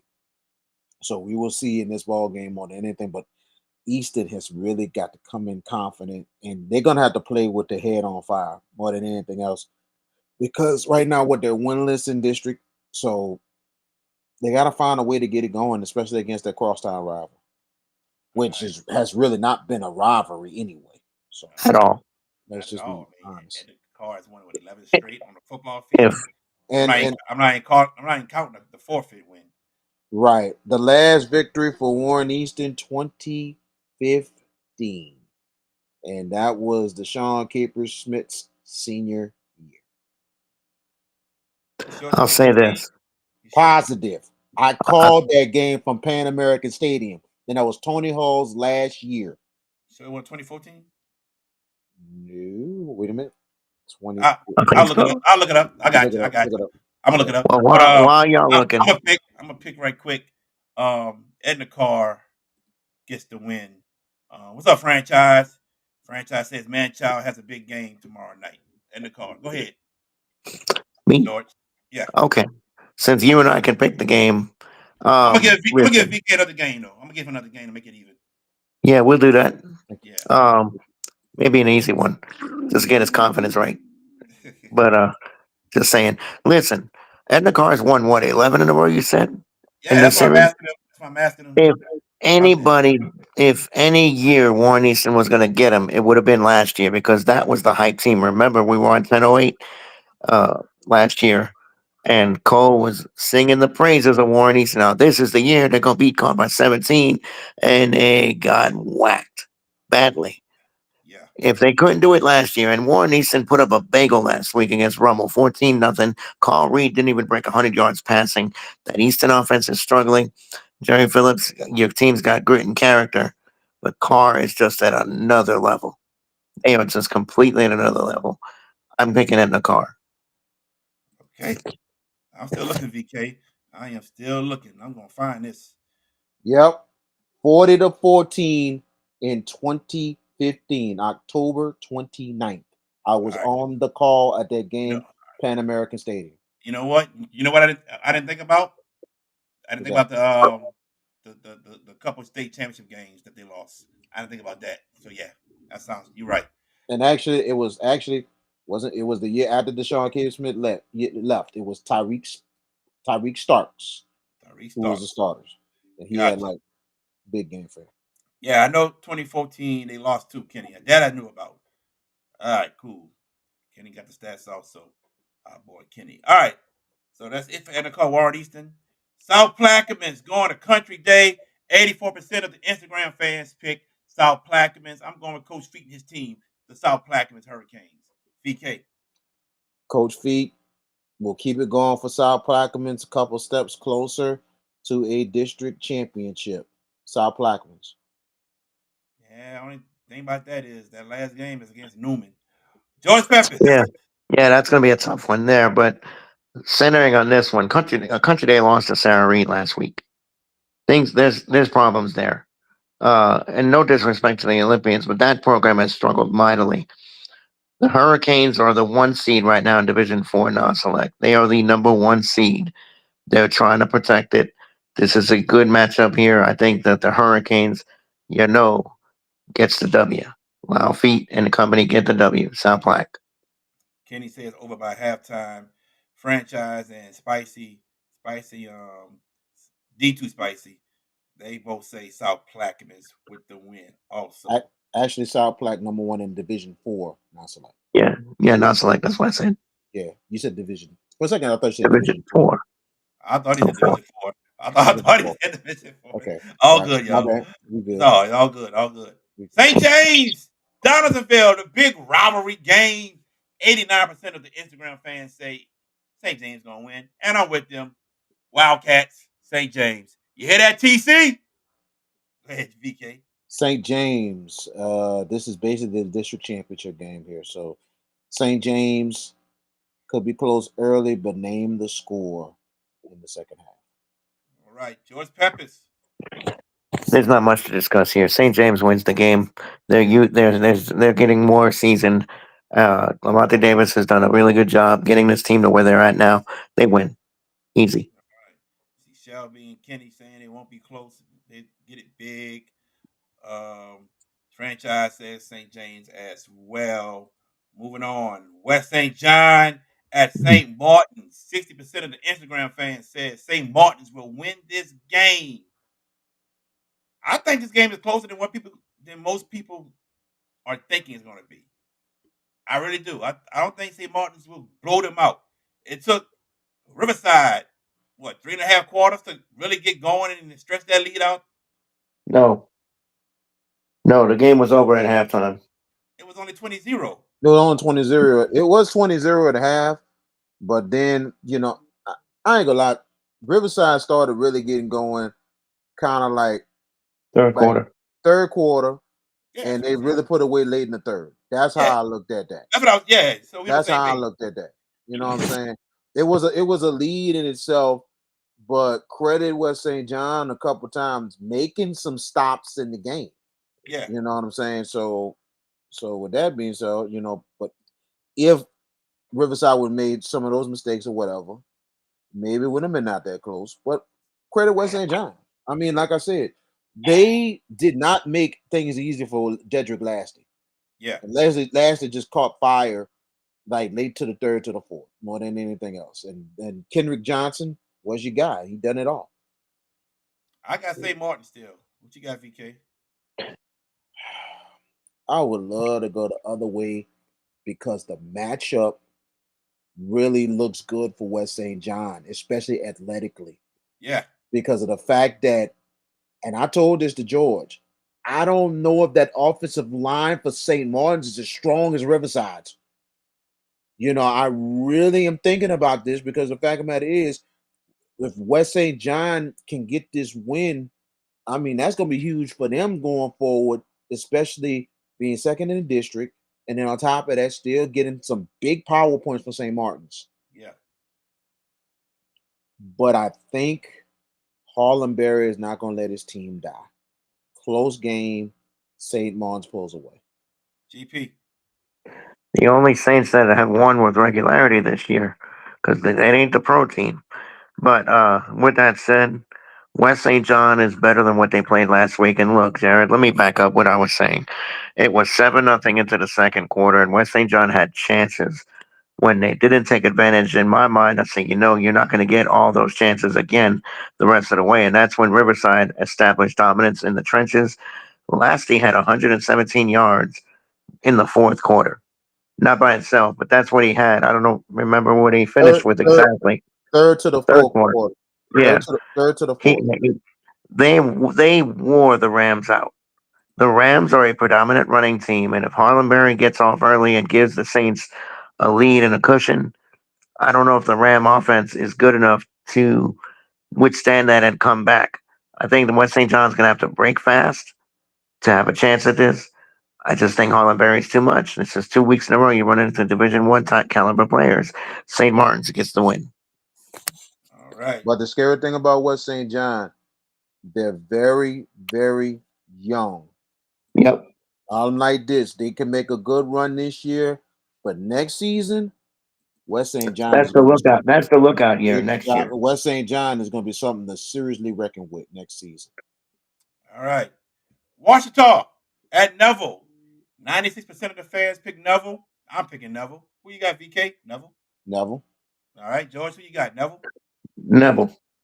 All right, there you have it. We all got Neville. Moving on. Parkway 6-1 going to Captain Shreve.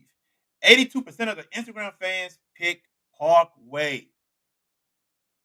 But I'm not picking Parkway. Captain Shreve will defeat Parkway, giving Parkway their second loss. Give me Captain Shreve with the win. VK. I tell you, man. Whew, this is a tough one to pick here. And I ain't gonna lie, Captain Shreve has just been almost in every game this year, and they have Yeah. surprised everybody, especially with the change of coaches and all that stuff. For them to be that competitive, and Captain Shreve could be a team that could pull off maybe an upset or two. Will probably see because they are a tricky team. You're right, Kenny. Tricky team. Parkway is good. They're really proving themselves, and Coach Brotherton outstanding with a good year this year. Yeah. But I hate to say it, I gotta go with Jared on this one, bro. I think I'm gonna go with the Gators pulling it off. All right. George Peppers. I think Captain Stream's offense is ridiculously good. And yeah, that's what I was going to say. They're very aggressive.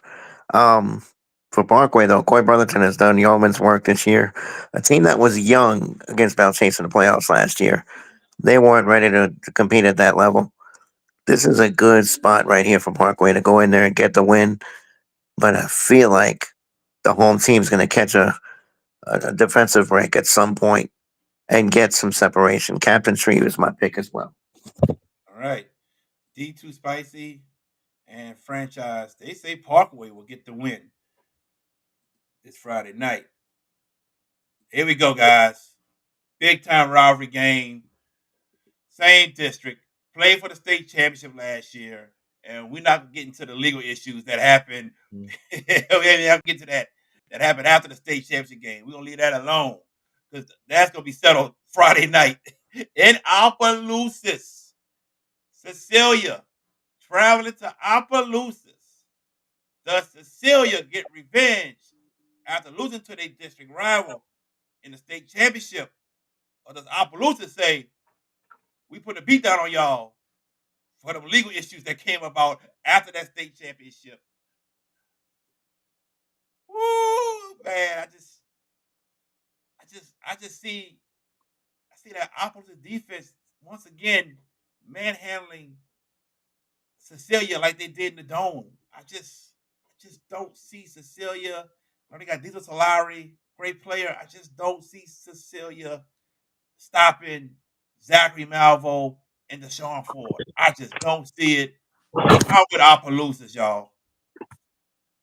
DK. Looking at this matchup here, 2 straight wins for Opelousas, the defending state champions. One. What? Nah, they got they beat Negative Central and Livonia last night. I'm thinking the matchup. Okay, I see what you're saying. Yeah, Season wise. Okay, yeah, my fault. yeah, no problem. 2 straight for Opelousas coming in. Cecilia 3 straight wins, and Cecilia has been on a tear. They have been averaging about I'm counting now 177 to basically 64. Jesus Christ! I mean, 64. So St. Aug scored pretty much 90% of what they allowed. well, St. no, Aug scored over 50 against them. well, they only gave us 64 in the last 3, and they scored us Or the last three. Okay. on the last 3 games. They Sorry. gave us 64, and they scored over 180. Yeah. So that's a big discrepancy here. But Cecilia's gonna come there to fight. They're gonna come there to fight. A lot of bad blood in this ball game, but I'm gonna go with the defending champs to take this one. All right. Go ahead, GP. Look at what Kenny writes. Lots of bad blood. Last man with not anything broken wins. I don't know about all that. But Mm. I just have, like you, Jared, because you and I were on the call of that championship game last year, along with my brother Emmanuel for Crescent City Sports. And all I saw was Deshaun Ford wearing Cecilia's defense out. What's changed in a year's time? Cecilia's offense is still a pretty offense that could get points, but their defense looked absolutely overwhelmed at the point of attack against Opelousas in that game last year. When Opelousas needed big runs, they got it. It happens again Friday night. And forget that off the field nonsense. That's not even a focus of us. It's the matchup. I think Opelousas wins this game by 10. All right. Yeah, we have it. Lafayette, Southside, 5-1. Going to Acadiana, 6-1. 85% of the Instagram fans says Acadiana wins this. I agree with them. Acadiana, VK. Whew. Kadiana looking pretty good. Looking pretty good, but Southside's coming. And they coming to try to get that district. I'm going with the Sharks in this one. Ooh, let's go with the Sharks. George Peppers. Yeah. Okay. Before the year started, when we previewed this district, what did I tell you guys? Who was I going with? BK, you know. Jared, you know. I said this was a resurgent year for Southside, that now they're back in the familiar role of the chaser and not the chasee. Matt McCulloch has done a great job over there at Acadiana. Had them in the state championship last year. Couldn't do nothing with Catholic, but that's last year. This year, Jess Curtis is in town, and I don't know about all that. Kenny, you can give me 20 plus. I'll take that any day of the week. Um, I think this is a close fight, but I'm gonna go with VK here. Not the greatest proposition, but I cannot back off of what I said in the preseason. Southside gets the upset on the road. Franchise also says Southside. All right. All I Moving know on. we gonna be. All I know Southside may get the win. We're gonna be playing that little Kiki on Friday night. Southside, Maybe, Southside, maybe. Southside. Anyway, Holy Cross goes to Rummel. 80% of the Instagram fans pick Rummel. I think Rummel gets the job done against Holy Cross. Give me the Rummel Raiders. VK. Let's go with Raider Pride. Oh, let's go with the Rumble Raiders. Raider Pride. George. There's really not a lot of argument. Holy Cross Scott Watney is a good coach. I feel like there's a little reality check coming, and it's coming this weekend. I'm gonna go with Rummel as well. Everybody got Rummel. All right. Riverdale going to West Jeff. 91% of the Instagram fans pick Riverdale. Yeah, give me the Riverdale Scottish Rebels as well. Riverdale with the win, VK. I hate to say it. Riverdale, name the score. Name the Name the score. score. Whoa, man. Name the Man, score. I don't know, man. I think Name the score. be a little closer, man. Name Higgins, they beat Higgins pretty big. Riverdale. West Jeff beat Higgins too. Man, you think it's gonna get better when they were West Jeff? I think Riverdale, I think the Riverdale, score is closer. Riverdale is on a mission, and they're on a mission from God, and they ain't stopping. I just don't. I wish I can say it's close, but like I said, the East Bank of Jefferson Parish is taking over this year. It's just not that year for the West Bank. It's not. George.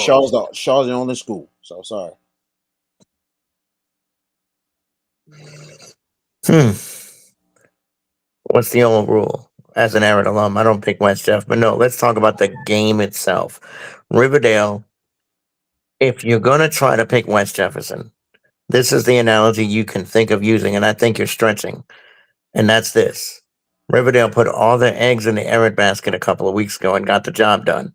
They did back it up against Higgins, but that was a bad matchup for Higgins, right? West Jefferson, the three losses they've had this year, they've scored a grand total of 0 points. Zero. So, the Rebels, how do they function as the favorite, as the team in the driver's seat to win this district? Does the pressure start to get ante up a little bit? Do they start to get tight? I don't think so. I think Riverdale handles business this week against West Jeff. Riverdale. Yeah, I messed up on the West Jeff record. They're actually 2-4. So that's my fault. All right. Pan American Stadium. Livingston 5-2. Coming to town to play JFK. JFK is ranked 15th in the power rankings, and Livingston, I believe, is ranked 12. I could be wrong. Let me see. Livingston's 14. So 14 against 15 in the power rankings. Winner will be above the other person.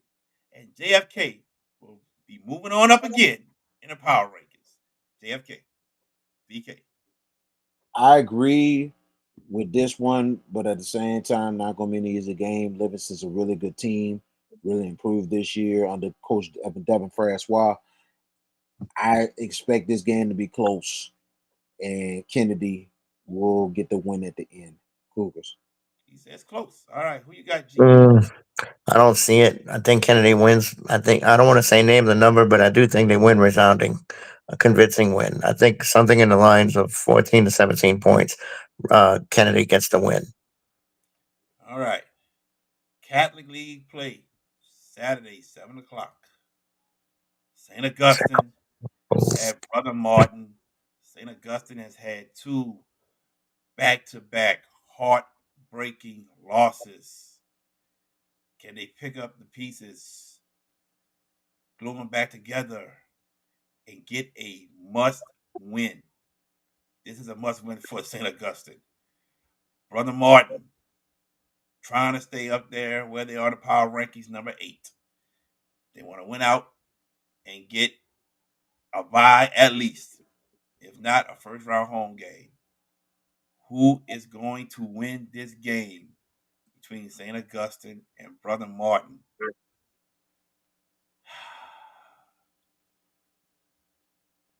I think St. Aug bounces back and gets the win over Brother Martin in a close one. Give me the Purple Knights. VK. Purple Knights coming in losing 3 straight games, 2 heartbreakers. Now, what does Robert Valdez and his team do? What do they do? They have to channel everything in them. They're gonna have to really buckle it down and do what they gotta do. Find a way to win. Brother Martin they're in desperate times themselves too. It's a must win for both teams. Close one. And I'm glad Reggie Johnson ain't on here rooting and tooting for that other team. St. Augustine. they will end the losing streak and will get back to 500. Purple Knights. George. Hawk had no business losing to Rumble last week. Absolutely not. I wasn't there, but I saw the game highlights on your YouTube page, Darren.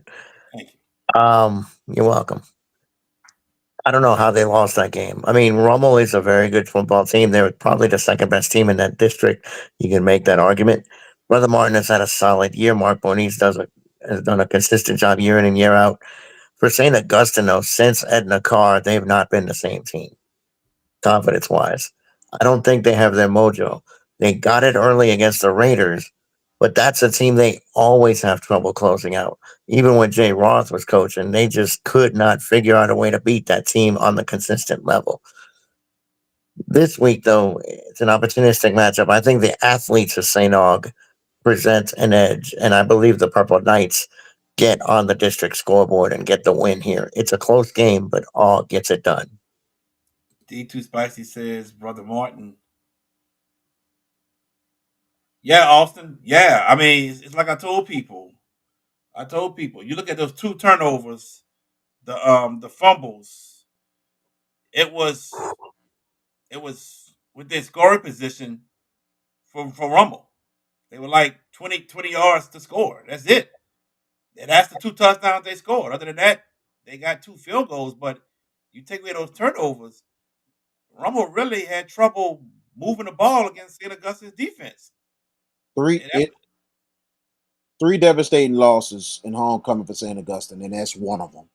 The other was the Trey Regis game in against Shaw, which he had probably the biggest game of his life. He's a good running back, but that was the biggest game of his life. He had it on his mind that day. And then the other one, and I think this was worse than this Romo I think loss. did he And did he did he can I start at finish, St. Augustine? please? Did he start at St. Augustine? Oh, he was playing a little bit, but all of a sudden he was behind Fournette, and then he transferred the show. All right, now you can So finish. whatever. But what was worse than the Romo overtime loss, and I can definitely say that this was bad. But I remember they lost to Roma in homecoming, and J. Raw was the coach. The final score was, I believe 14-6 was the final score. And St. Augustine only gave up 2 first downs Mm. the whole game. There was 2 turnovers they gave up in special teams, and Romo just had great field position to get the ball somewhere somehow in the end zone. They did not. They only gave up two. St. Augustine's defense only 2 first downs. J. Roth's words after the game was, and I believe Tyrone Payne was the coach at the time. Y'all must have buzzers luck.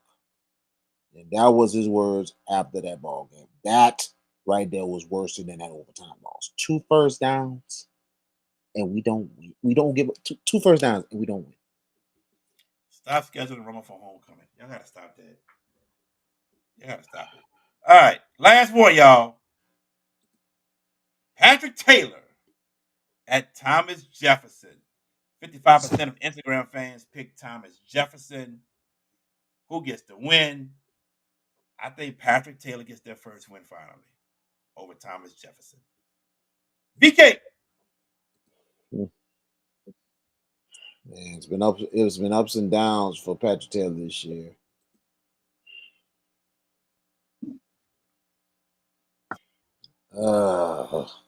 D2 Spicy says Thomas Jefferson.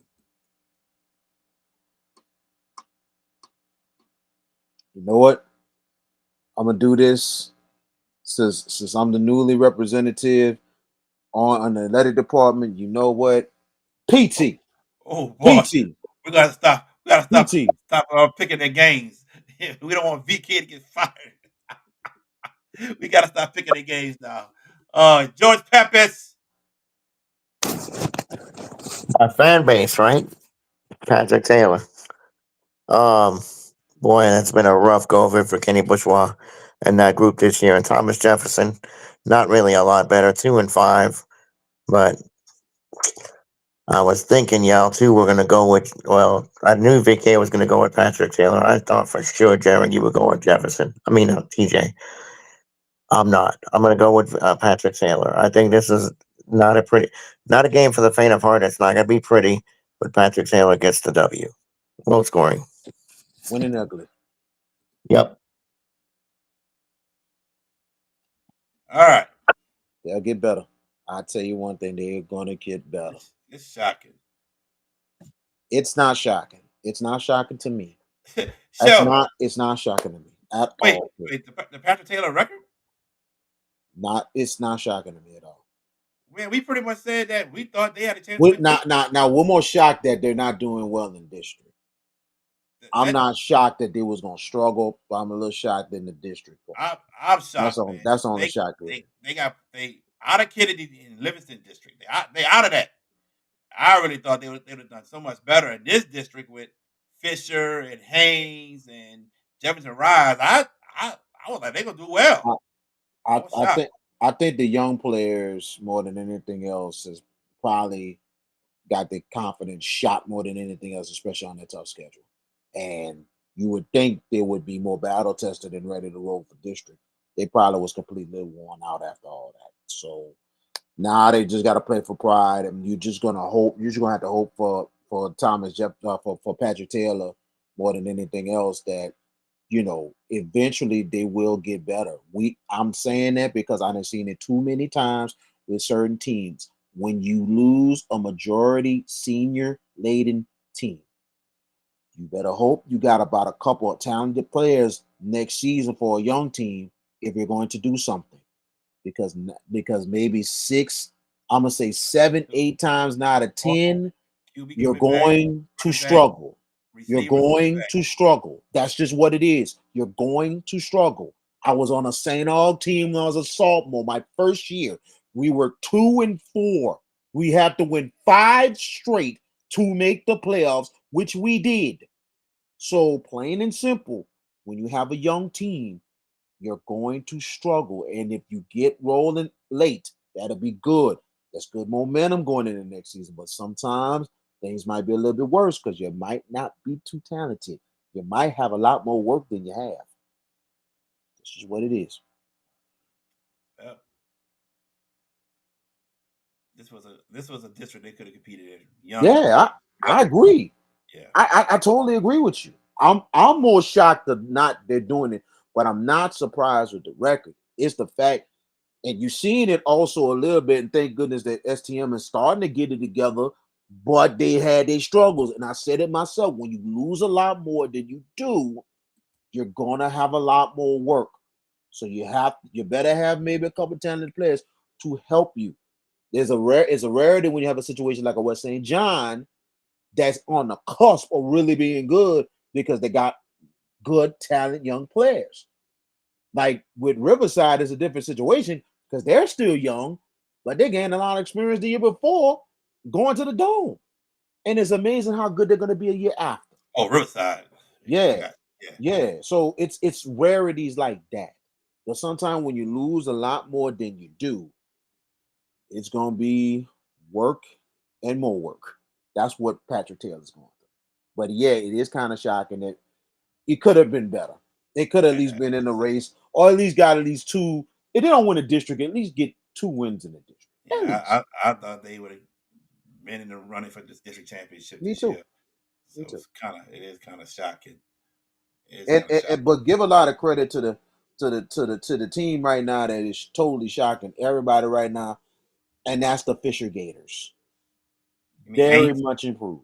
Haynes, Haynes is still undefeated. That's right, still undefeated. Yeah. Haynes still undefeated. Haynes and Fisher's right there. Time out. All y'all people say the Pelicans won. Why I got that the Bulls won 81-80? Who right? Who is right? Devin said Pelicans won. D2 Spicy said the Pelicans won. I got an update from ESPN. And they say Chicago beats the Pelicans 81-80. It must have won the buzzer. Who's right? Let me know. Well, final. What's the final? What you got? Final score: Pelicans 123, Bulls 111. what the hell was that, ESPN? ESPN screwed up. Yeah, yeah, definitely, definitely. All right, They we didn't have got the point. I was like, I think I was like, who the heck is doing all that scoreboard updating? They fire that guy. But it was 81-80 at the end of the third quarter. Alonzo committed a couple of early turnovers in the fourth that gave the Pelicans some separation and gave their third consecutive opening night win. But did you guys see that exhibition last night? The Celtics and the Knicks, 29 threes by the Boston Celtics that tied a record in the NBA. And as a Knicks fan, it was pretty disjointed to see. But the biggest disappointment last night, the banner. Jared, you and I talked about this. They rolled that bad boy out and it looked wrinkled, disheveled. a wrinkle banner. How? How do How? y'all do that? I mean, that is beyond reproach. That's your 18th world title. And you got a big crowd celebrating and all that.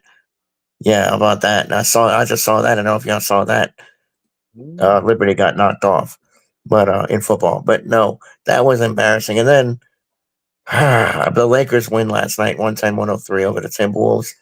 And Bronny and his dad played, which hey, great novelty act. Now let Bronny develop. Stop the publicity. Let the man grow.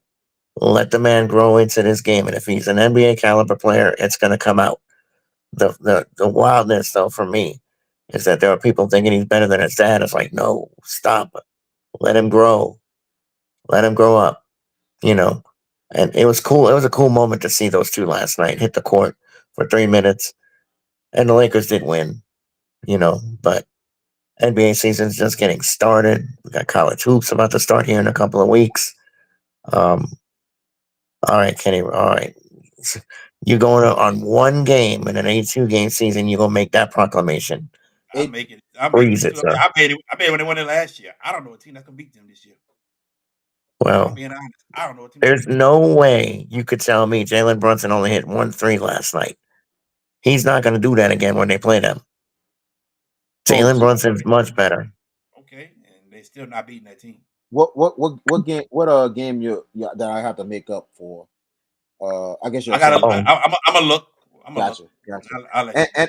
and I wanted to say this yesterday before we went to commercial and everything else. And this is an interesting situation possibly developing here. And this is the reason, and me and Jerry kind of talked about this earlier. Okay. Here's the situation I'm about to say you in college football. Remember, I said, I know, Jared looking at me stupid. I already know what's coming. Go ahead, bro. Go ahead. All right. Now, I know your proclamation, Mister Peppers, and I get it. You know what What I'm saying? proclamation? No, the proclamation you said yesterday that Texas will bounce back on Saturday. Okay, As they should. now if you're wrong, Mister Peppers, get this. Vanderbilt could be not just a spoiler, but a factor now in the SEC. Because here's why. They had already beaten Alabama already. They took it. They beaten Alabama. They have beaten. And we'll see what happens Saturday. They get by Texas. Here's what they have left. They still have. They had to go on the road against Auburn. They host South Carolina. They go to LSU. Then they close the season at home against Tennessee. Now get this. Now the Texas A&M. Now the Texas A&M. Now the Texas. Trust me, Kenny. I'm thinking about hitting mute. Trust me. I just don't want to be. I don't want to be Wow. disrespectful to him, Kenny, but it's in my mind to hit that mute button on him. Go ahead. Kenny, you cannot stop it. Kenny, I've been right. I've been right about Vandy. You got to give me credit. They're 5-2. They win Saturday. They're bowl eligible. If they beat LSU, now here's the thing: if LSU beats Texas A&M and Vandy beats them, what LSU has? 2 losses. Vanderbilt, Tennessee. If that goes into that game and Vandy comes into the game with just 2 losses, Tennessee with 1 loss, and Vandy beats Tennessee, guess what happens? Possible SEC championship game? We'll see. But not just that, possible college football playoff. Because that resume, I'm sorry, you cannot deny them when you beat 4 ranked teams on your schedule. 10 and 2. But Florida State got denied last year, an undefeated team. Right? Nah, you got 12 teams. That changes. That does not change. It can It still does happen. change. It can still happen. Change. It can still happen. It changed. Yep. No. Don't go there. I'm going there. I'm being right about it. I've been right so far, but I might be wrong Saturday because Texas might bounce back. But if freaking Vandy fools around, all I'm gonna tell y'all is, don't tell me nothing when all this happens. Chaos is coming. Chaos is coming. In LeBeau, we picked that game. We all picked. Well, I know me and George picked John Eric. Who do you pick, VK? You pick East Jeff or John Eric? I pick East Jeff. Okay, so VK's the one that picked East Jeff. We picked John Eric, and we're gonna end this now. Okay, everybody's saying stop. Just stop. Just stop, VK. So we're gonna go ahead and end it now. I'm done. All I know, don't tell me nothing next week. Oh Lord! Don't tell me nothing next week if it happens. Don't tell me nothing next week. Yo, y'all be ready to tell us something when Texas wins. But anyway, we're out of here, ladies and gentlemen. The game of the week, the Hash It Out Show game of the week: Belle Chase versus St. Charles Catholic. Does St. Charles Catholic get it back on track and make a run for the district championship, or does Belle Chase stay undefeated and then make they run towards a district championship? We will see.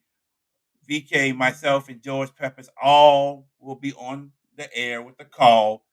Pre-game at 6:30, kickoff at 7 o'clock.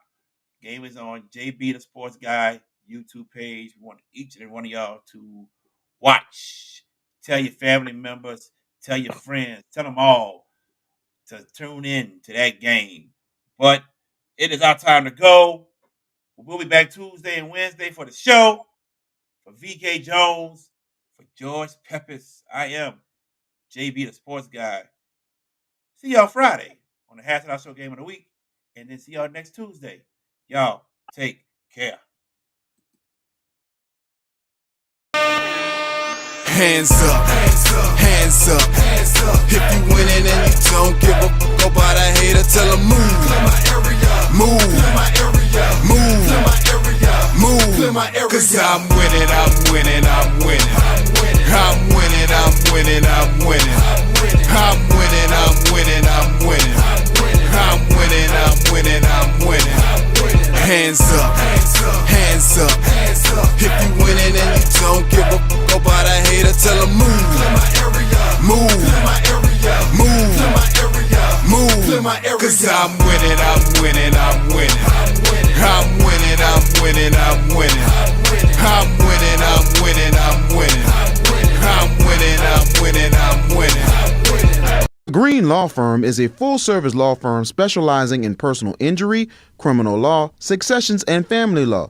With over 25 years of experience, the Green Law Firm continues to provide efficient, competitive, and effective representation to clients throughout the state of Louisiana and all across the nation. Consultations are free. If you're looking for results, call the Green Law Firm at 504-328-3990. That's 504-328-3990, located at 931 Westwood Drive, Suite B in Marrero, Louisiana. The Green Law Firm.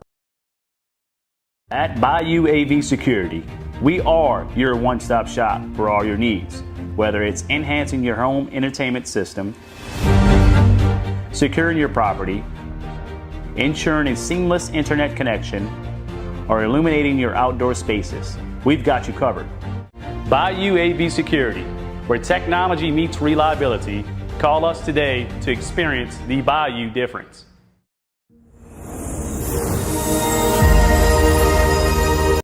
JFK Martial Arts, offers a wide variety of martial arts programs for kids, teens, and adults as they empower lives through martial arts. Please give them a call at 985 266 0664, and don't forget to ask about their 1 week free special. Feeling drained from the constant noise in your daily life? Immerse yourself in pure audio bliss with drums. Experience a world of crystal clear sound, free from distractions. Discover the ultimate relaxation and escape into an oasis of serenity. Grab yours today. drumsworld.com. If you're looking for the best pizza in Metro New Orleans, then you're in the right place. Moe's Pizza has a great selection of Italian food that can satisfy your appetite, and they can also cater to your needs in any event. Give them a call at 504-341-9650 or log on to www.moespizzanola.com, located at 1112 Avenue H in West Wego, Louisiana. Moe's Pizza, Italians do it better. All right, folks, as we kick off tonight's football game, let's take a moment to talk about something just as important as a winning playbook: your financial future. Kaylin Parker, a financial advisor with Magnolia Wealth Strategies, is here to help you stay financially fit off the field. From retirement and estate planning to investment management and even insurance needs, Kaylin Parker is here to help you.